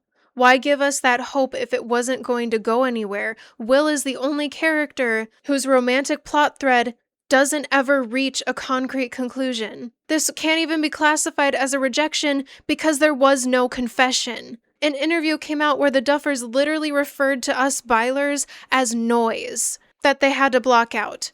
Was Noah also just noise to you? One of the biggest bylers of us all, who has also been subjected to ruthless homophobia that you have done barely anything to protect him against? So just a question to the Duffers, are you proud of yourselves? You had every opportunity to make something revolutionary, to take risks, to make something beautiful out of allowing Will and Mike to choose to love each other, to make this story a beacon of hope for all of queer people out there who saw themselves in these characters like I did, who are like me and who have fallen in love with their best friend before, or who are like Mike and have struggled with this internalized homophobia for most of their lives. You didn't take it. And you can claim as much as you want that this is a realistic ending and that 90% of queer people never wind up confessing their feelings. But the fact of the matter is that this is not the ending that we need right now. If Will were a girl, we wouldn't even be having this conversation. What we needed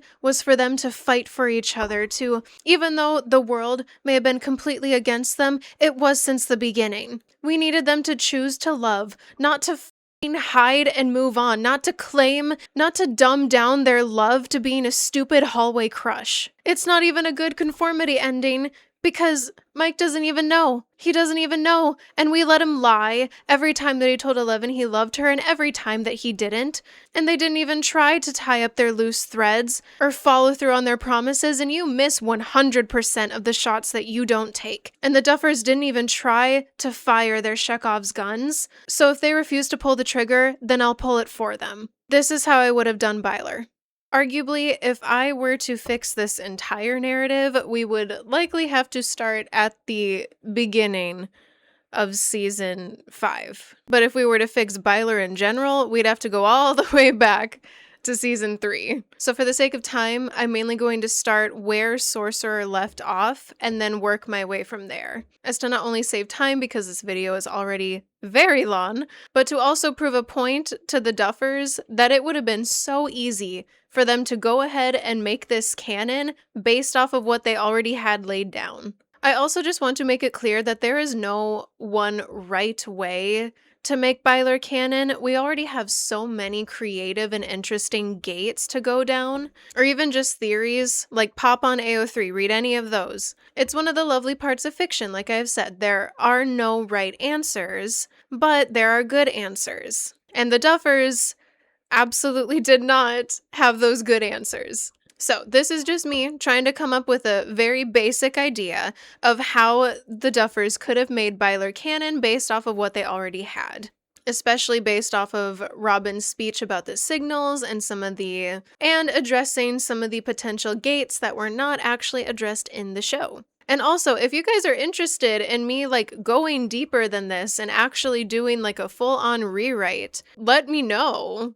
Because I would love to do that. If that is something that you want to see, I would be interested in doing that. Because I feel it would not only be cathartic to you, but it also would be for me. So we are going to leave off Will getting his power scene the way that it is, because I did genuinely love the whole montage, the whole scenes with him and Mike meeting each other and discovering their love for D&D, but I am going to switch it up just a little bit. So when Will is just starting to come out of it, rather than having it be his mom who breaks him out, I'm going to have it be Mike. And that hug is what startles Will out of it. Not his mom. I love you, Joyce, but not right now. And this is not just a gentle hug, okay? I want Mike to literally sprint towards him, tackle him to the ground, okay? Tackle him to the ground in a hug. Because Will just did that. Will just killed 3 Demogorgons. And Will blinks, startled from where he is on the ground, and he mutters Mike's name in almost shock, but immediately hugs him back, because of course he does,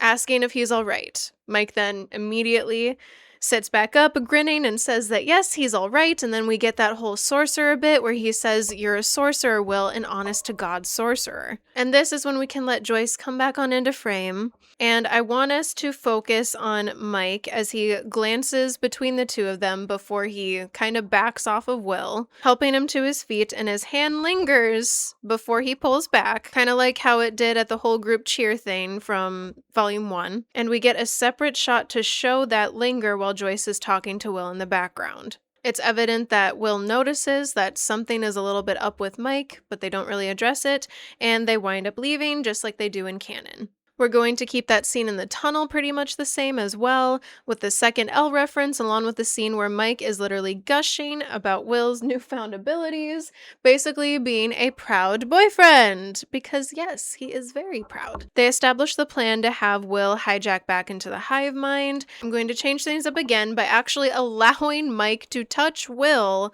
when he passes out. We're bringing back Mike from season 1 and season 2 again, and even volume 1. When Will falls, Mike is the first one to get there, frantically calling out to Will and even shaking his arm. We see a little hint of PTSD here, and Mike being absolutely terrified of losing Will because it is now becoming clear to him just how scary and dangerous this plan actually is and how dangerous it actually was. This was not what they expected, but now it's becoming real. I found it so strange that Mike literally barely even touched him in canon, because we saw how worried he got when Will so much as had a little blip in season 2 with the Mind Flayer possession. He was worried, he was scared. This is supposed to be his best friend. So allow him to actually show that. He begs for Will to come back to us along with Joyce. Remember that line because it'll come back later. In the scene where he tells Robin and Lucas to go to the hospital, Mike is shown to be a lot more anxious and worried here. He still tells them that he'll stay with Will, and rather than just having him stare at Joyce like they did in canon, we are going to change this. What I would like them to do is to have a little heart-to-heart here, because honestly, I don't think that we ever really have seen them talk one-on-one about Will, to be specific. I can imagine it going where Mike walks over to the couch and we get a shot of him staring down at the sleeping Will while Joyce is evidently very anxious, sitting next to him. Joyce notices Mike and softly tells him that she's sure he'll be all right, patting the couch or like a seat beside her for Mike to sit down next to her. Maybe he hesitates for a moment before deciding to sit down next to her, and Joyce reaches out to hold his hand in hers in a very mother-like gesture. Their conversation could perhaps go along the lines of Joyce asking Mike if he remembers when Will had been possessed by the Mind Flayer and how the entire time Mike had stayed by his side for the possession and even while he was in the hospital. How having Mike there was one of the only things that helped to keep Will sane, she had thought. Mike looks almost sad at this memory as he nods, and Joyce smiles almost tearfully as she reminisces on how it had often been so hard to get Will to fall asleep after that, but that having Mike there, often for sleepovers or just in general, helped a ton. Which again is something that I wish that we could have shown, because the Duffers do kind of fail when it comes to depicting the sheer amount of PTSD that not only Will but Mike have to have gone through. There's a reason why so many AO3 fics feature nightmares, because it's one of the common symptoms of PTSD. And it makes the most sense to have them be able to find comfort in each other as someone to turn to when your mind is being really mean to you. Mike looks like he's about to cry as Joyce hesitates before saying that she knows that things are a bit different between them now, but that she has always been so grateful for how good Mike has been for Will, and that he has been and will always be considered a part of the Byers family. Mike will maybe croak out like a small "I know" and maybe even a "thank you" before he squeezes her hand back, and this moment is working to not only establish that other people have been able to see the shift in dynamic between Mike and Will, but also to show Mike the same and alert him to what exactly he is at the risk of losing, to also remind him of who he used to be. You know, remind him of how tight-knit of a dynamic they had and how loved he really was and needed in a way. Eleven winds up saving Will, and we don't have that weird Malevolent scene, but we are keeping things elsewhere, roughly the same, by Will having his heart-to-heart with Joyce in the bedroom as well. I did debate swapping her out with Mike, but for the sake of this, I think that having her there is all right. Expressing his fear of everything being all his fault, to which she does her best to comfort him, which Will Baby, it was never your fault. It never was, and it never will be. So I'm going to switch things up again by having that coming out scene come before we get the whole group plan meeting thing. Because while I really am having a hard time convincing myself that we even need it at all, for the sake of this specific rewrite that I'm doing that is trying to follow canon as closely as possible, we're keeping it in because it is also going to have an impact on Will's relationship with Mike. So let's keep going. So we still keep Will pulling his mom aside to share with her what happened in Vecna's mind. And if I were to go into a full rewrite, I would absolutely adjust the dialogue that he has there. But for the sake of time, I will just say that it stays roughly the same, and she basically tells him that he can tell her anything, and he hesitates before asking if she can go and grab Jonathan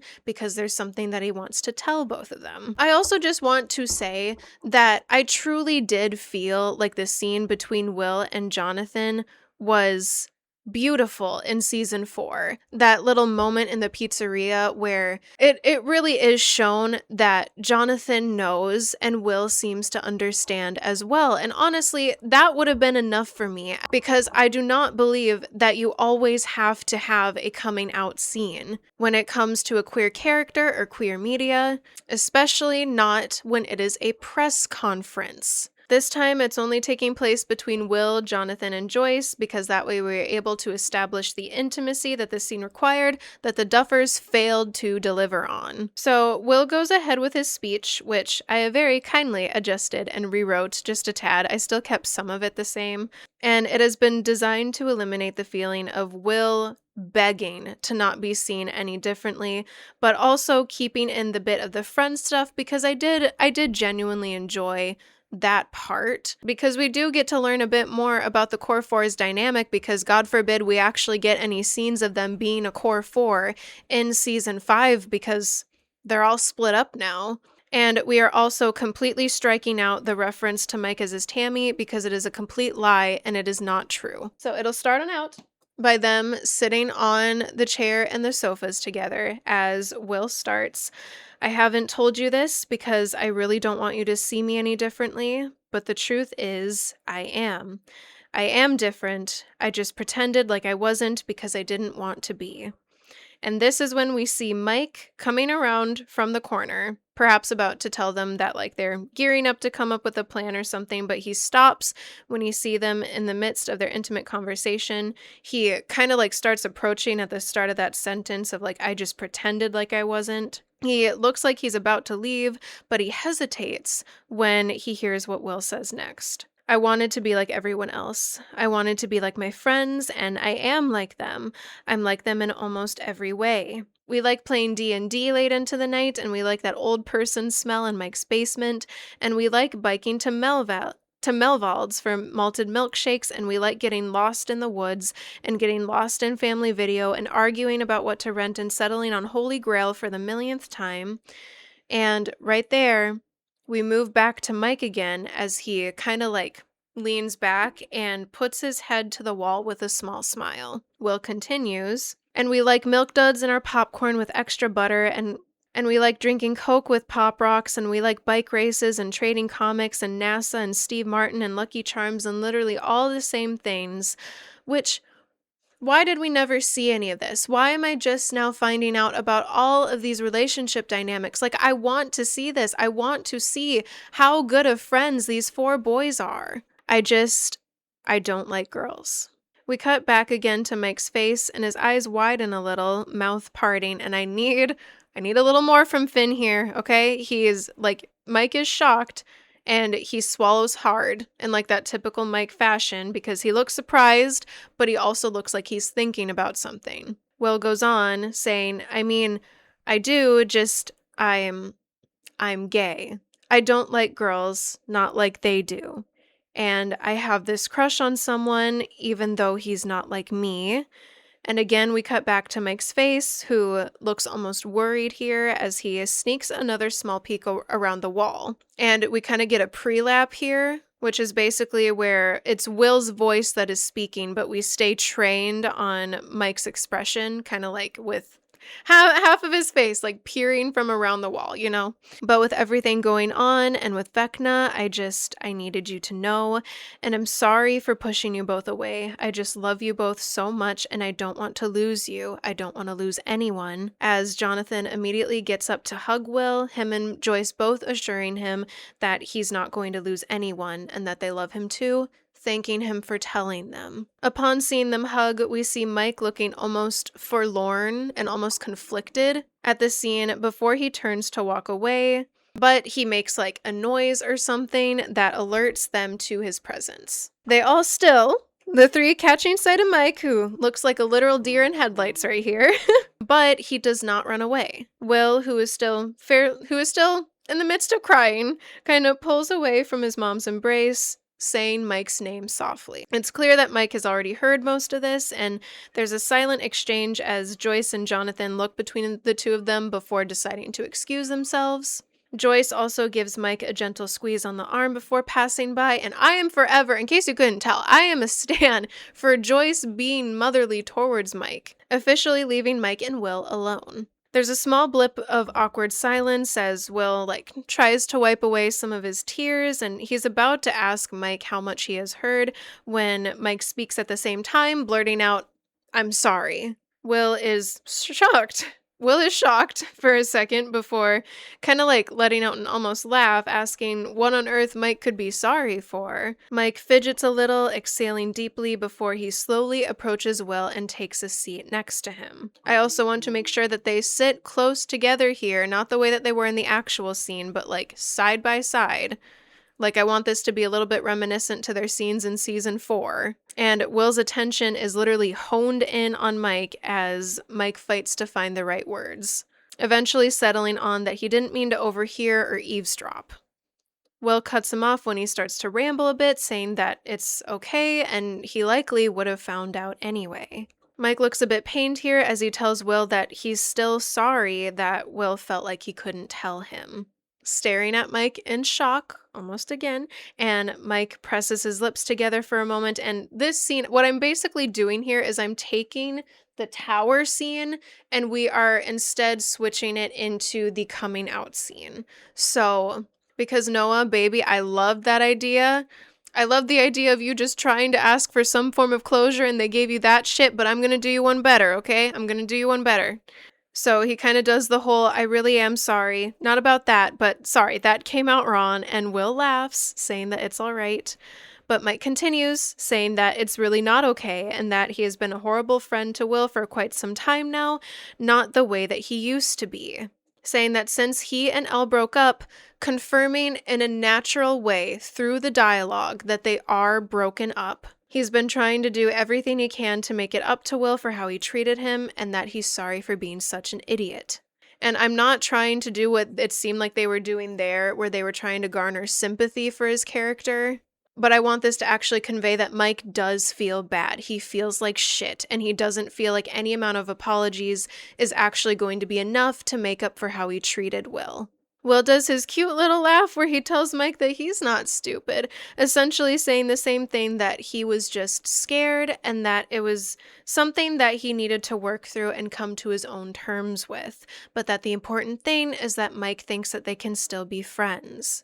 We're changing it up again here, though, when Mike stares at Will and softly tells him, "Of course we are." None of that stupid friends, best friends bullshit that we got on the actual scene. We're changing it here. And we can even throw in another subtle lip glance if you wish, but pretty much Mike gives him a soft smile before gently and almost awkwardly bumping his knee against Will's. Will jolts for a moment in surprise before he hesitantly pushes back, similar to the field scene where we are slowly pushing that snowball down the hill. They smile at each other again in a way that is similar to their season 4 interactions, and the tender moment is interrupted by Lucas or someone coming in and telling them that they need to get their asses moving because they're starting the plan meeting. We are also leaving in that Melvald's line because it is going to come into play later. If you couldn't already tell based off of the images, which gates I'm going to be addressing. This scene right here is also integral because that big barrier has now been lifted between them. We go through the scene where everyone is working out the plan, and from here on out, things are going to change a ton.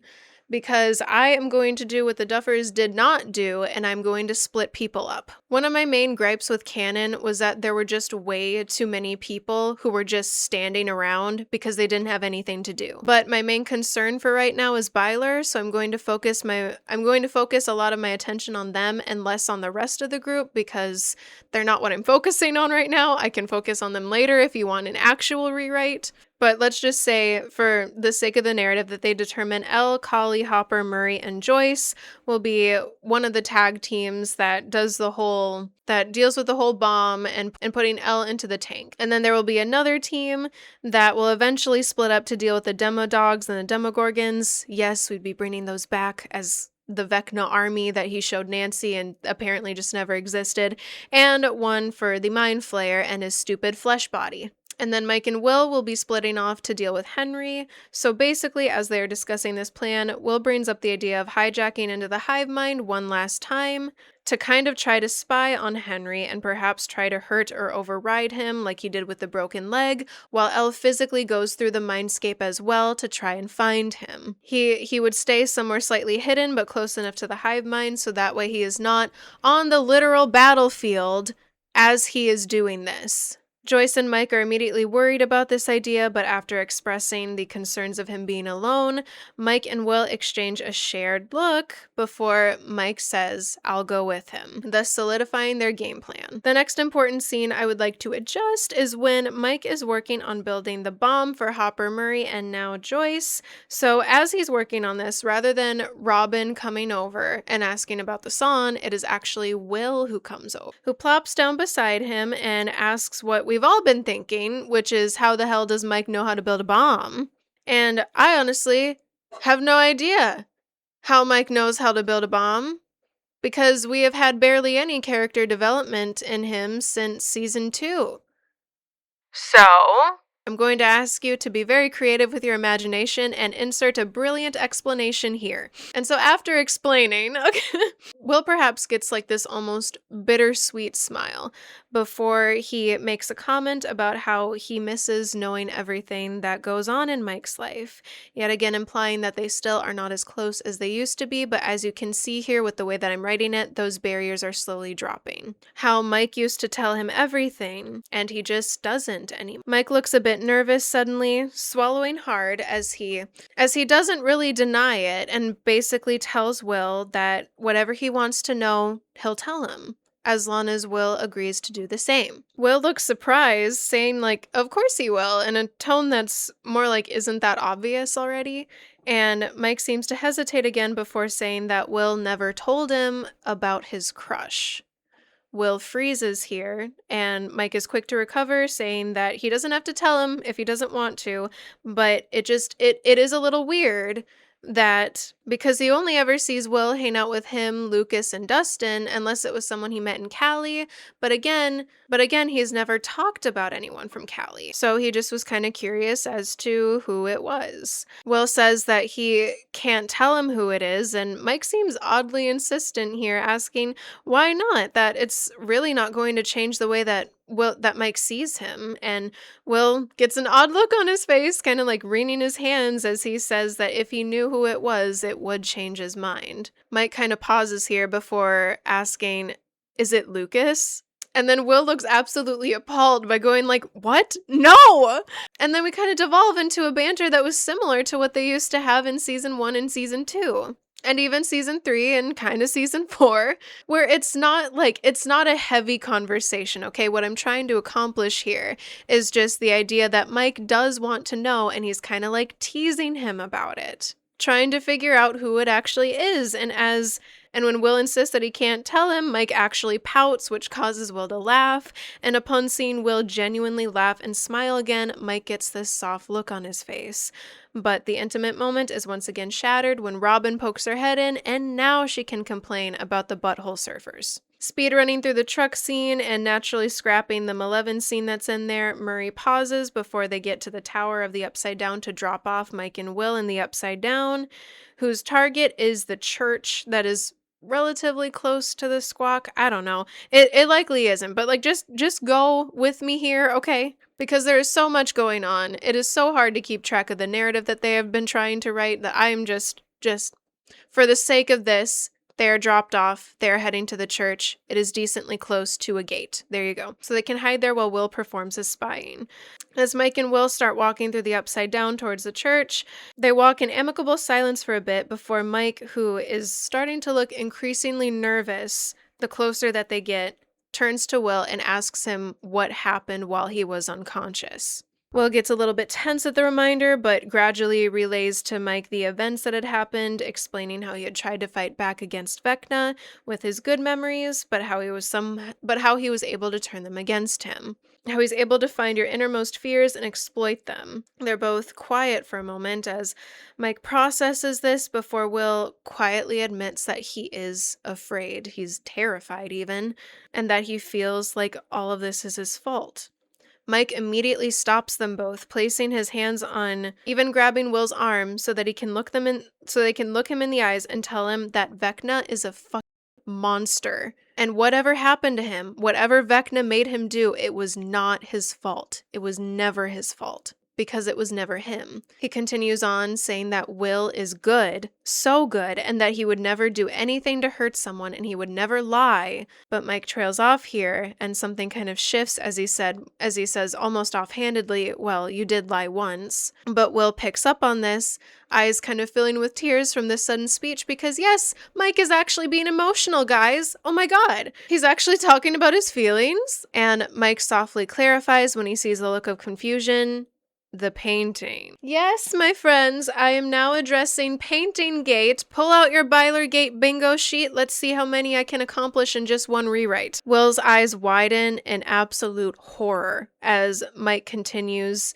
I don't know why you lied about it, but Elle had written me a letter before and said that she thought you'd been making it for a girl, and I'm not sure why you said what you said in the van, and Will immediately starts to apologize, becoming frantic and almost shaking in fear. But before they get a chance to even start to explain, they are interrupted yet again by the sound of the walkie crackling on, and they both turn to it from where it's hooked on Will's belt to Dustin's voice screaming that the tower is busting because it didn't line up properly and that they need to stop Henry now. The bad news is enough to spur an anxious Will into an even deeper frenzy, and he immediately pushes past Mike and keeps going. Mike scrambles to follow him, and we get some shots of Mike watching Will and looking up towards the big looming church over here. Yes, friends, church gate. Yes, this is a church gate rewrite because I actually wanted to do something with possession because the Duffers were too scared to do it, so this is the route that we're going down. And I would honestly love it if we could even maybe start to hear Mike's heartbeat thudding and getting quicker and quicker and quicker the closer that Will gets to the church, watching him disappear through the doors.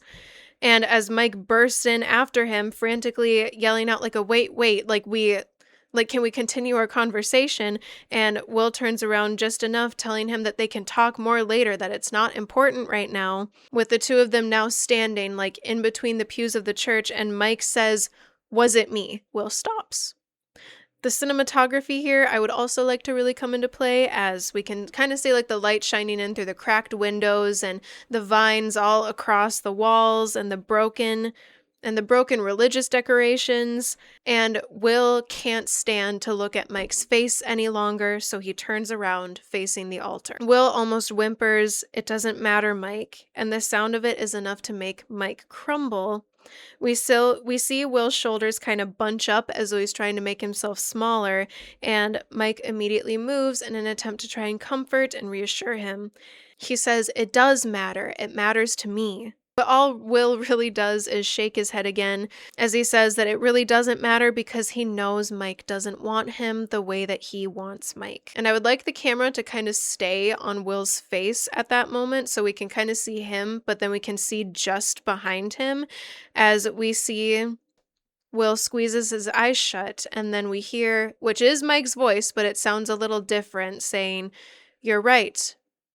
How could I ever love someone like you? Will doesn't quite seem to notice yet that something is off, but we can literally see just how bad these words hurt. And just from behind him, we can see a shadow steadily approaching. Mike, maybe? But it doesn't quite look like him. It's a little too taller, a little too wide. Before a different voice says, "You are always so weak." And then something abruptly shoots out to clutch at Will's throat. Now, this would be a great time to flip back to someone else off in to maybe off to Elle or to Joyce and Hopper or someone. But anyway, when we come on back to Will and Mike, we're back in Mike's perspective this time, who is staring at Will, whose back is still turned away from him. He continues approaching Will slowly, trying to offer him comforting words about how he knows that everything is going to shit right now, but that he has already witnessed this happen to Will, and he's just scared, and he can't do this again. He can't lose him again. But Will is dead silent. Mike reaches out to touch his arm, muttering his name softly,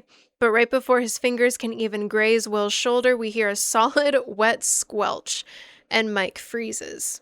Two things happen. Will slowly turns around to reveal his eyes a solid white, and a vine has been pierced straight through Mike's right bicep, or whichever one was foreshadowed. I can never tell. Do I know if the vines can actually shoot through a body part? I'm not really sure, but for the sake of this, yes, they are. It's like a stab wound, except it goes straight through. But anyway, we are now invoking Churchgate, because we're not only able to target Mike's internalized homophobia, especially coming from a very conservative family, but also through allowing the possession idea to come to its full circle, not only addressing the Melvalds line, but also showing Vecna taking advantage of Will's sexuality like it had been claimed it would. Picking up right where we left off, Mike lets out a cry of pain as the vine is forcefully ripped back out of his arm like a knife, flinging blood across the floor.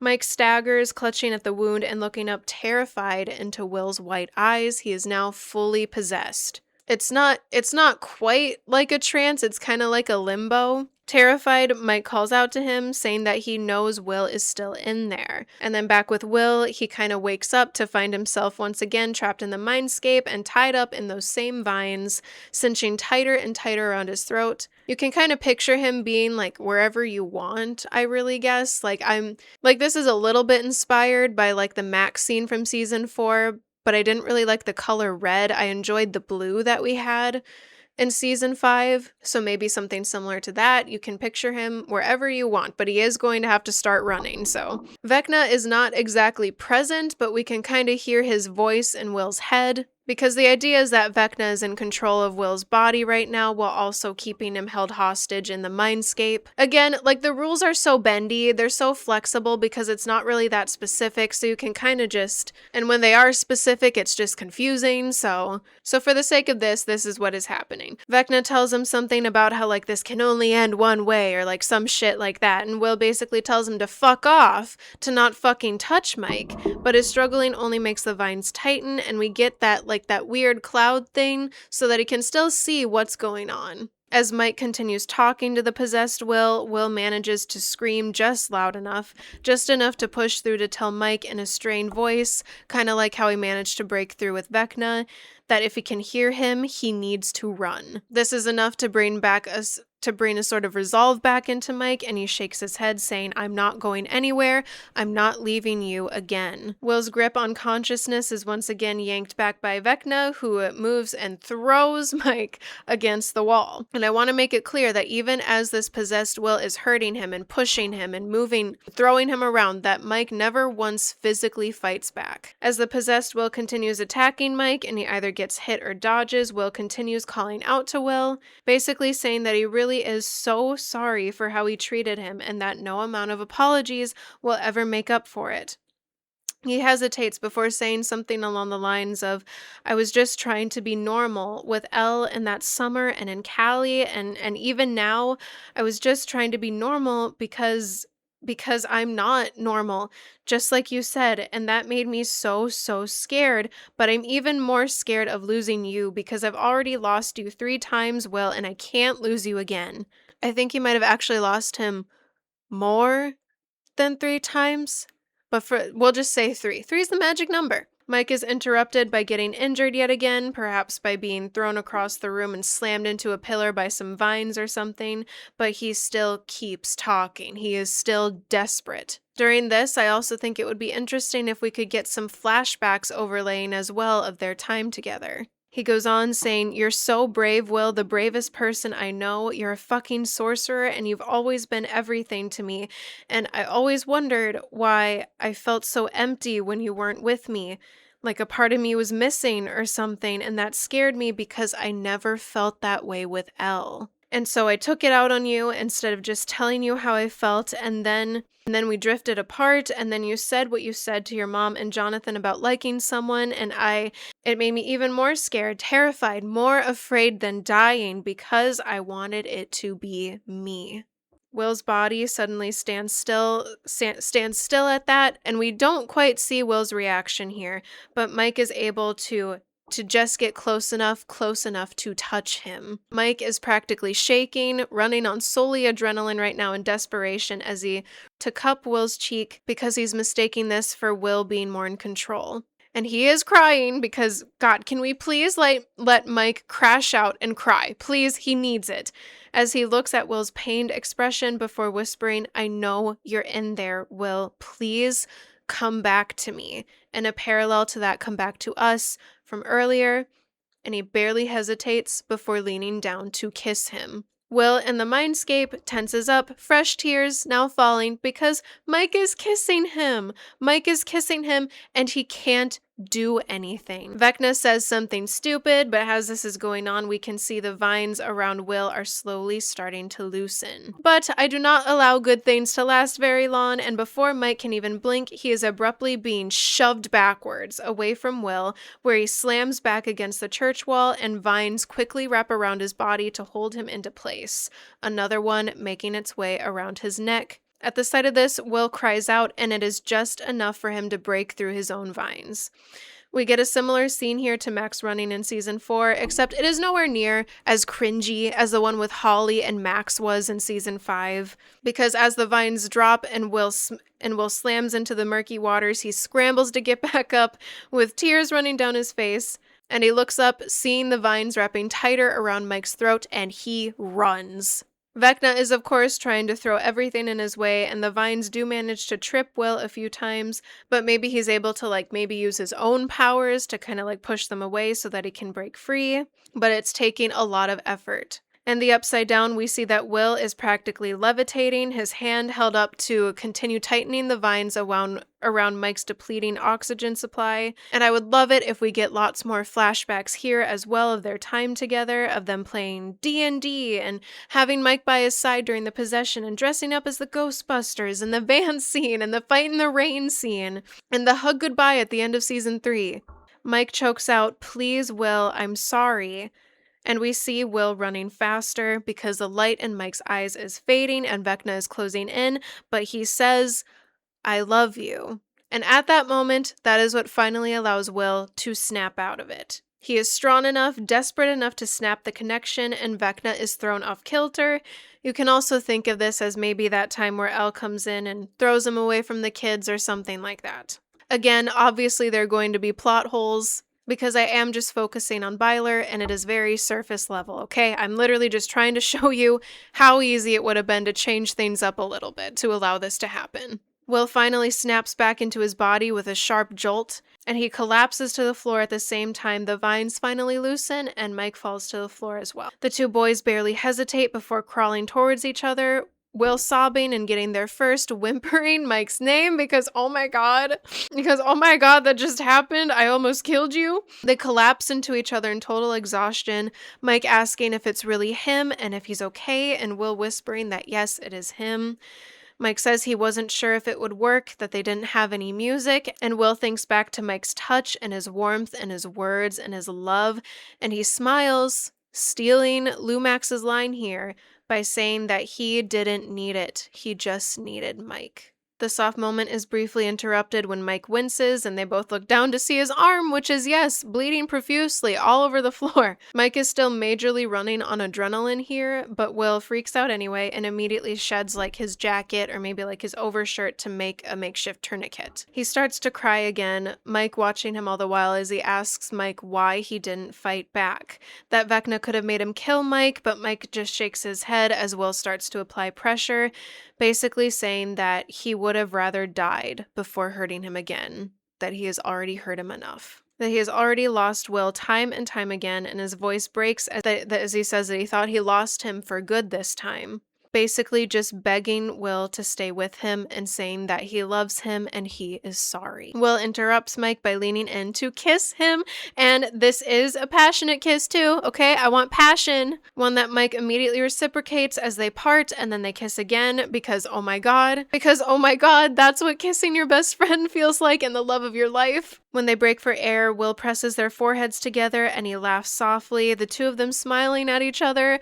Honestly, I really think that the little soft piano portion of I Believe would be a great song to play during this moment, where he says that he loves Mike too and that he's loved him since he was 12, that he's here, he's safe, they are both still here.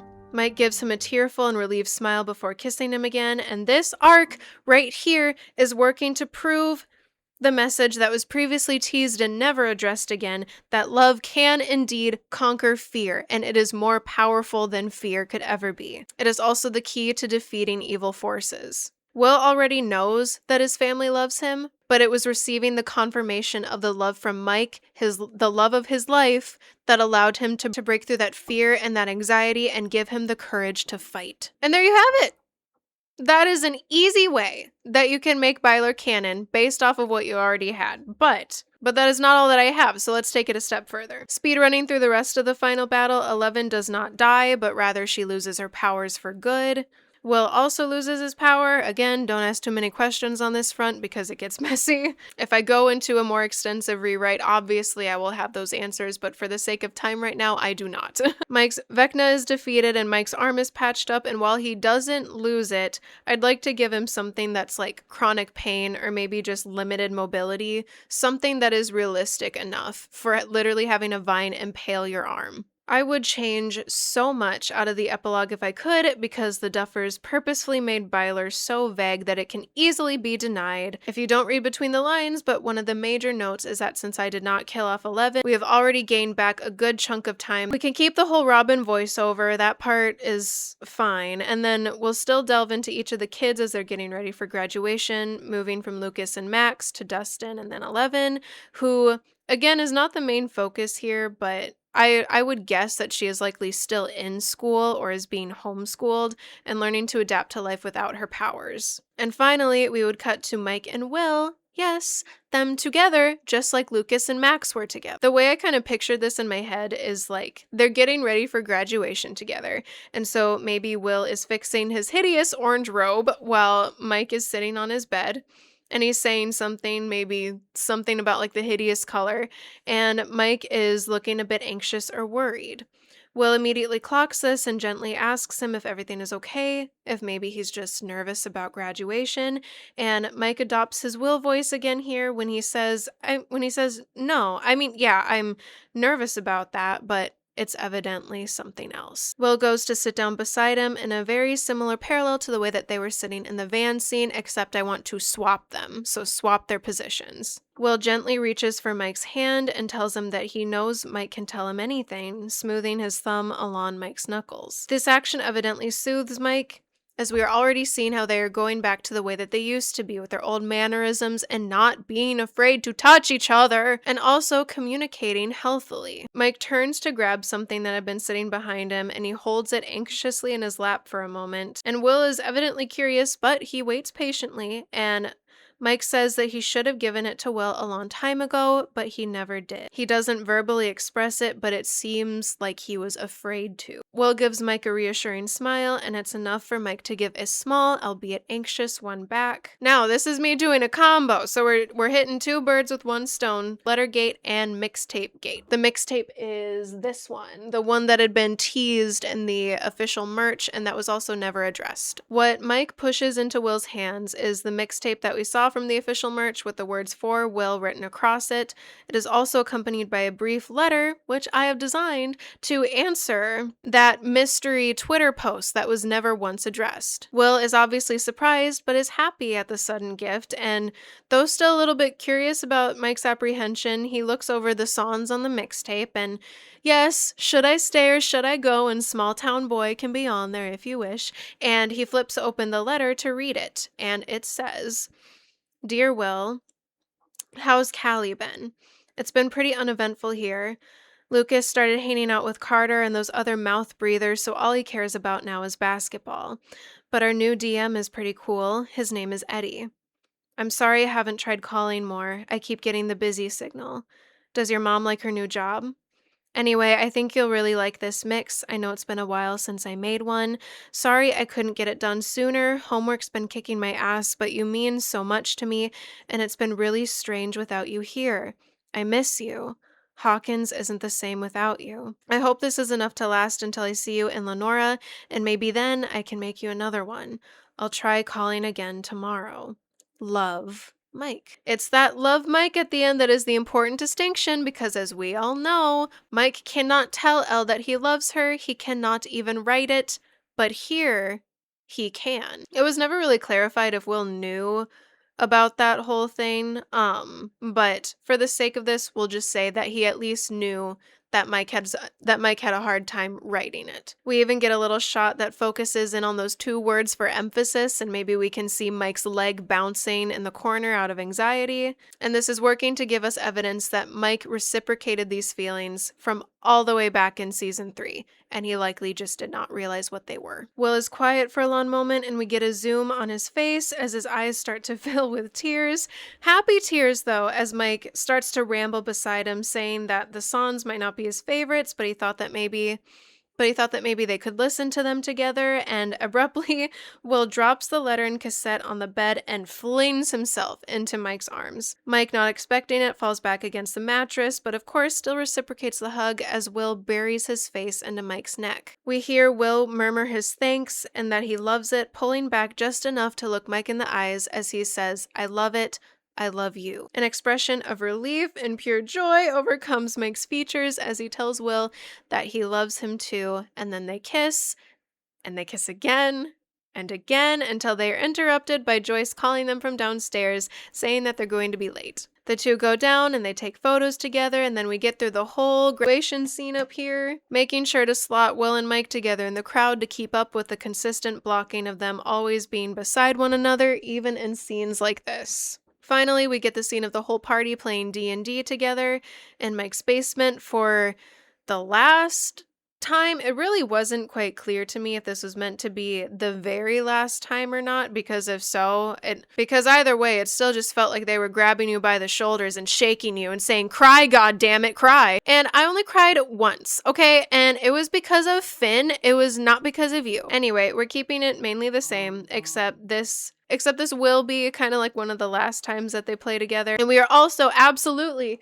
keeping the way that Finn and Noah are looking at each other in this scene, because god damn it, yes. Because they literally look like they're waiting for everyone to leave so that they can make out. I am changing Mike's hair here though, so rather than making him look like a carbon copy of his dad, we're instead going to give him something like Boris from Goldfinch hair there, like very curly, fluffy, and untamed, like not hidden under a beanie or crappy hair gel like he is shown to be his most authentic self. Elle will also be added to the table, sitting between Dustin, so that Mike and Will are still sitting across from each other and still keeping the lighting in that scene that basically has Will like bathed in light. It goes pretty similar to the way that it had before, down to even the flustered way that Mike is like, "Nothing happens." when Will calls on the mage.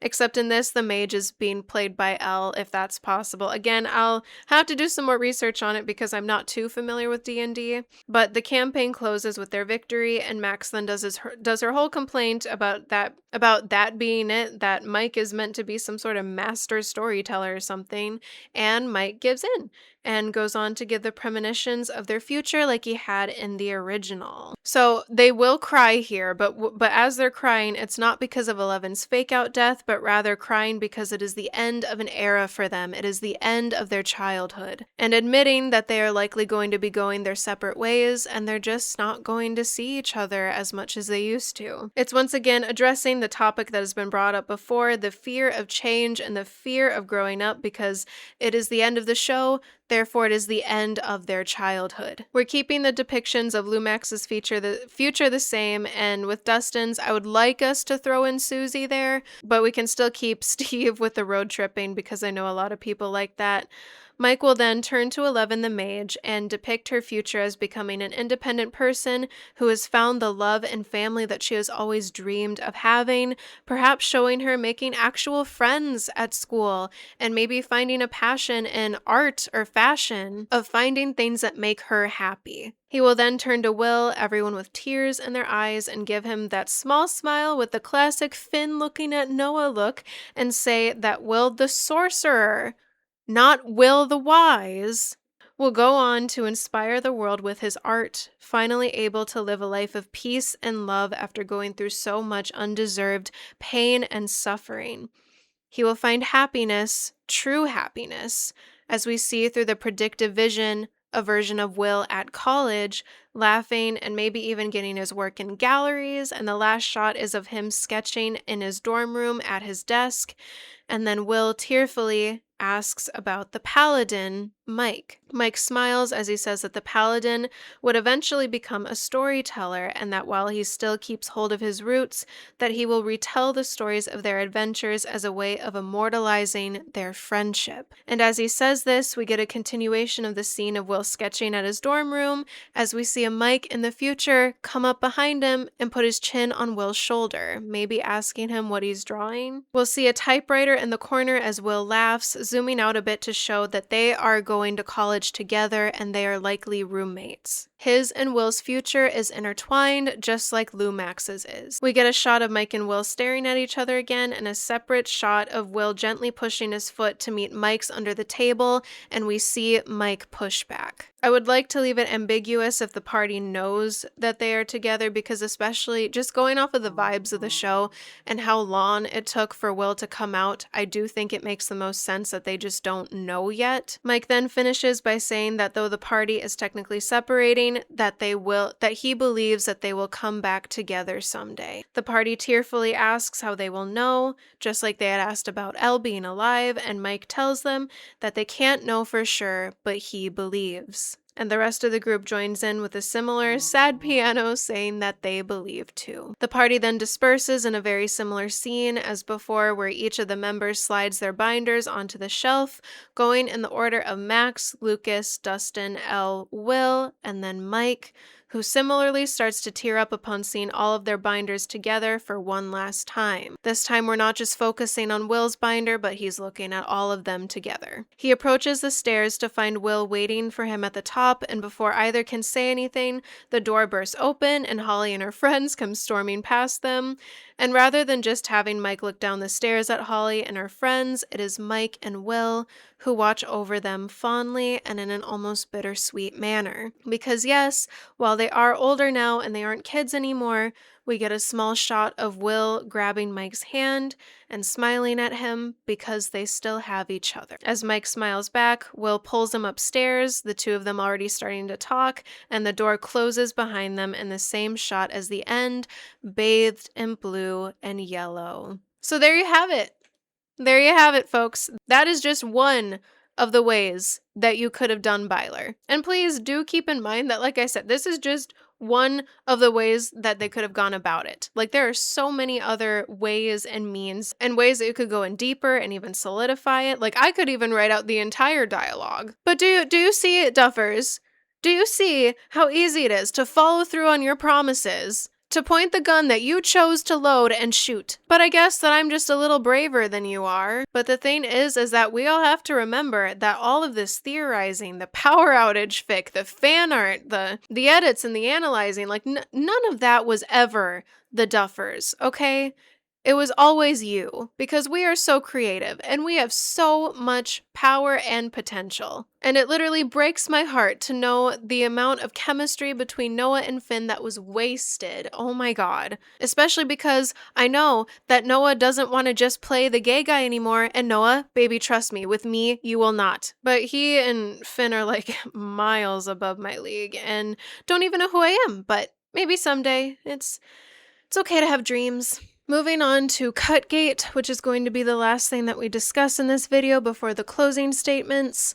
It really says something that so many fans on the internet are doing everything that they can to convince themselves that this is not reality, that the Duffers did cut out so much from Volume 2 and the finale that that's the reason why it feels like a completely different show, and how there may even be a fake-out finale like they've been talking about. But if I'm being completely honest, I really do think that it is just the case of either money talking and the Duffers selling out, or them being cowards at the last minute and deciding to go back and writing themselves into a corner and freaking out and backing out. It is hard to finish something, I know.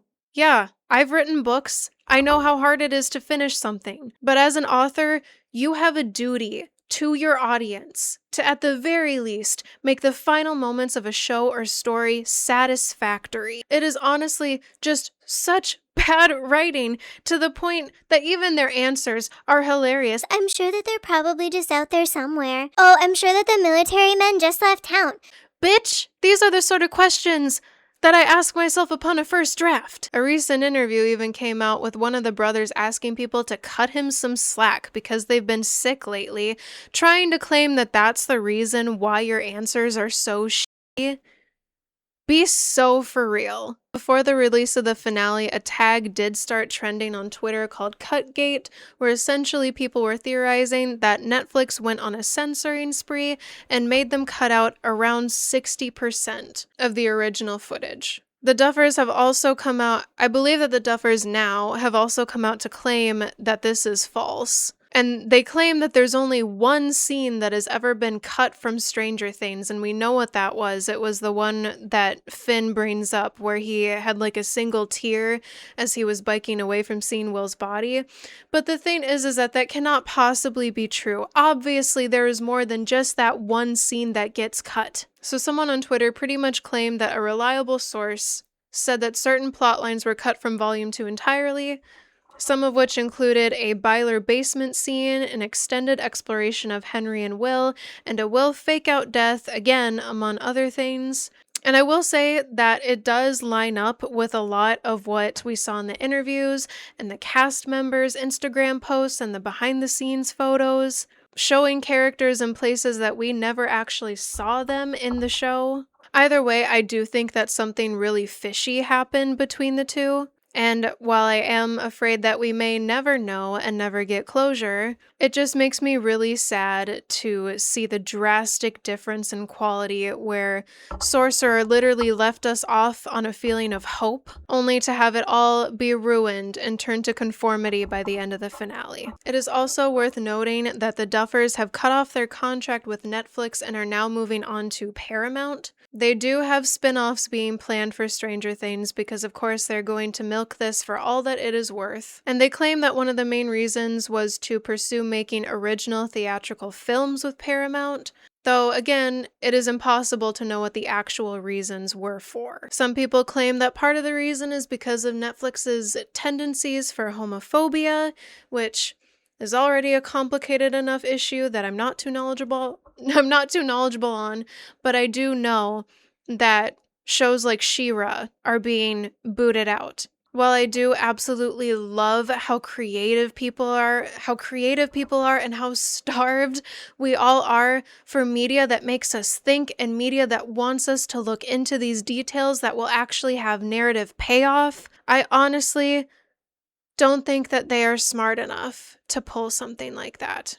but also the fact that the Duffers are already coming out and answering these interviews and talking about their spinoff is honestly, that's enough proof for me, because why would you be answering interviews and questions if you already know that something else is still coming? Unfortunately, I think that what we were given is just what we have to deal with. And it once again really speaks to the writing quality that people are legit begging and going into what a lot of the internet has been calling a psychosis, just because they want to make sense of the horrid writing.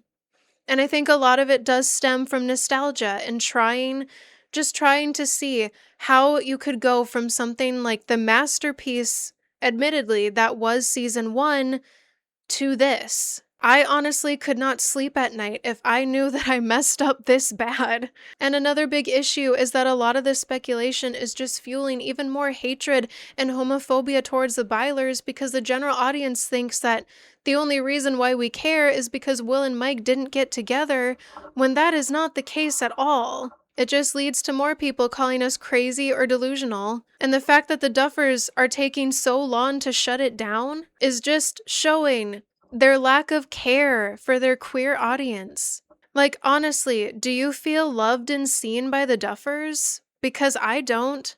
It was a crime that their chemistry was wasted. There is so much wasted potential here. Guys, please, I will write you the most beautiful queer thriller or horror, whatever you want for you guys to act in, please. And now for the closing thoughts that I have nothing to apologize for on behalf of all of the writers and authors who send their work out into the world.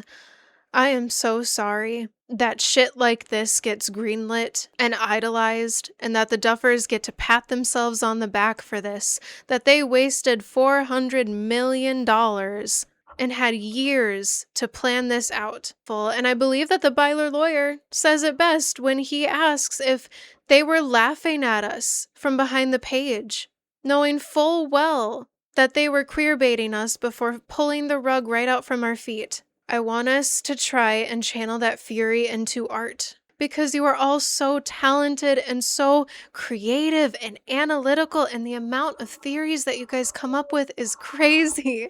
And authors like me love that. We love it when you guys engage. It is honestly my dream to have people see my work and come up with theories and make fan art and fan fiction. And I want us to all take that energy and channel it into something that is greater than Stranger Things could ever be. Something that will give us the representation that we've been looking for, because if no one else will do it, then we will. Because who better to tell our stories than someone who has actually lived it? And also, from someone who has legit been studying proper storytelling for over 6 years now, this would not fly in the literary world. If Stranger Things were my thesis and I handed over the script for season 5, my professor would take one look at it and tell me to go try again. It's why inflated egos honestly lead to the downfall of so many shows, because you get to a point where criticism becomes so overlapped that they don't know who to listen to, and they get scared because they want to please everyone, and you can't please everyone. But then you do what they did and you wind up pleasing no one. So for future videos, this was originally meant to be a book reviewing channel, like I said, and it might still be. I haven't really decided. I can also analyze other cases of queerbait or queer media in general. One of my friends even brought up the similarities of how Byler was handled to how Stucky was handled. I think that that's the Steve Rogers and Bucky Barnes ship. But I really am open to suggestions, because while I honestly didn't think that I really liked teaching, but honestly, now that I'm doing this, I actually do kind of like it when it's something I'm passionate about, which just so happens to be queer media and queer literacy.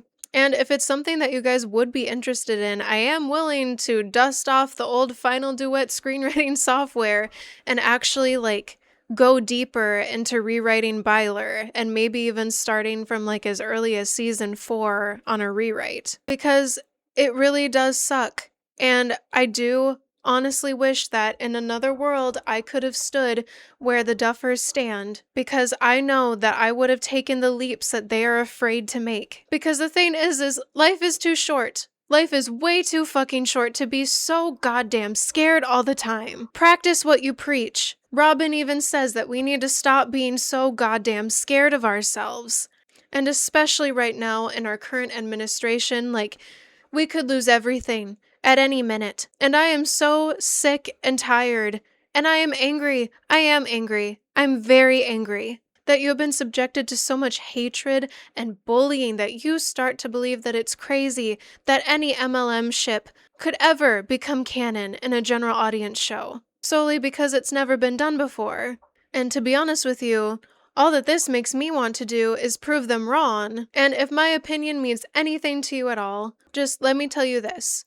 You are not crazy, and you never were. You were manipulated and deceived and strung along for the sake of profit, and I am sorry. Because at the end of the day, we are not asking for the moon. We are asking for love, for proper representation that doesn't make people throw out their Stranger Things merch and cry, thinking that the only end of their story is self-acceptance, and that it's better to conform than to take risks, because otherwise there's no way that anyone would ever accept you, and there's no way that they would ever love you back, because that is not how it should be. So please don't ever apologize for who you are. I know it may sound hypocritical coming from me, but here, and I am trying. Shows like this seem to think that they need to get bigger and better every time, but the truth is that's not the case. Stranger Things got popular because it was so small, and because it was tight-knit, and because it was little and odd, and above all else it was underestimated. Just like we are. The Duffers underestimate us due to their stupid, inflated egos, and please don't allow these assholes to be the reason why you lose your spark. Because the second that you allow them to snuff out your flame is the second that they win. Because we deserve love too. I do not believe that 11 is alive, but I do believe that Byler is. I believe that someday we'll be able to have queer love stories that are treated with the same level of respect and care that the straight ones are given. I believe that someday we won't be bullied and harassed for being different, and I believe that one day people like me can learn to accept and be open with who they are, and have the confidence to tell their own stories. This may be the end of Stranger Things, but I think it's just the beginning for us. And I choose to believe that our future is pretty bright.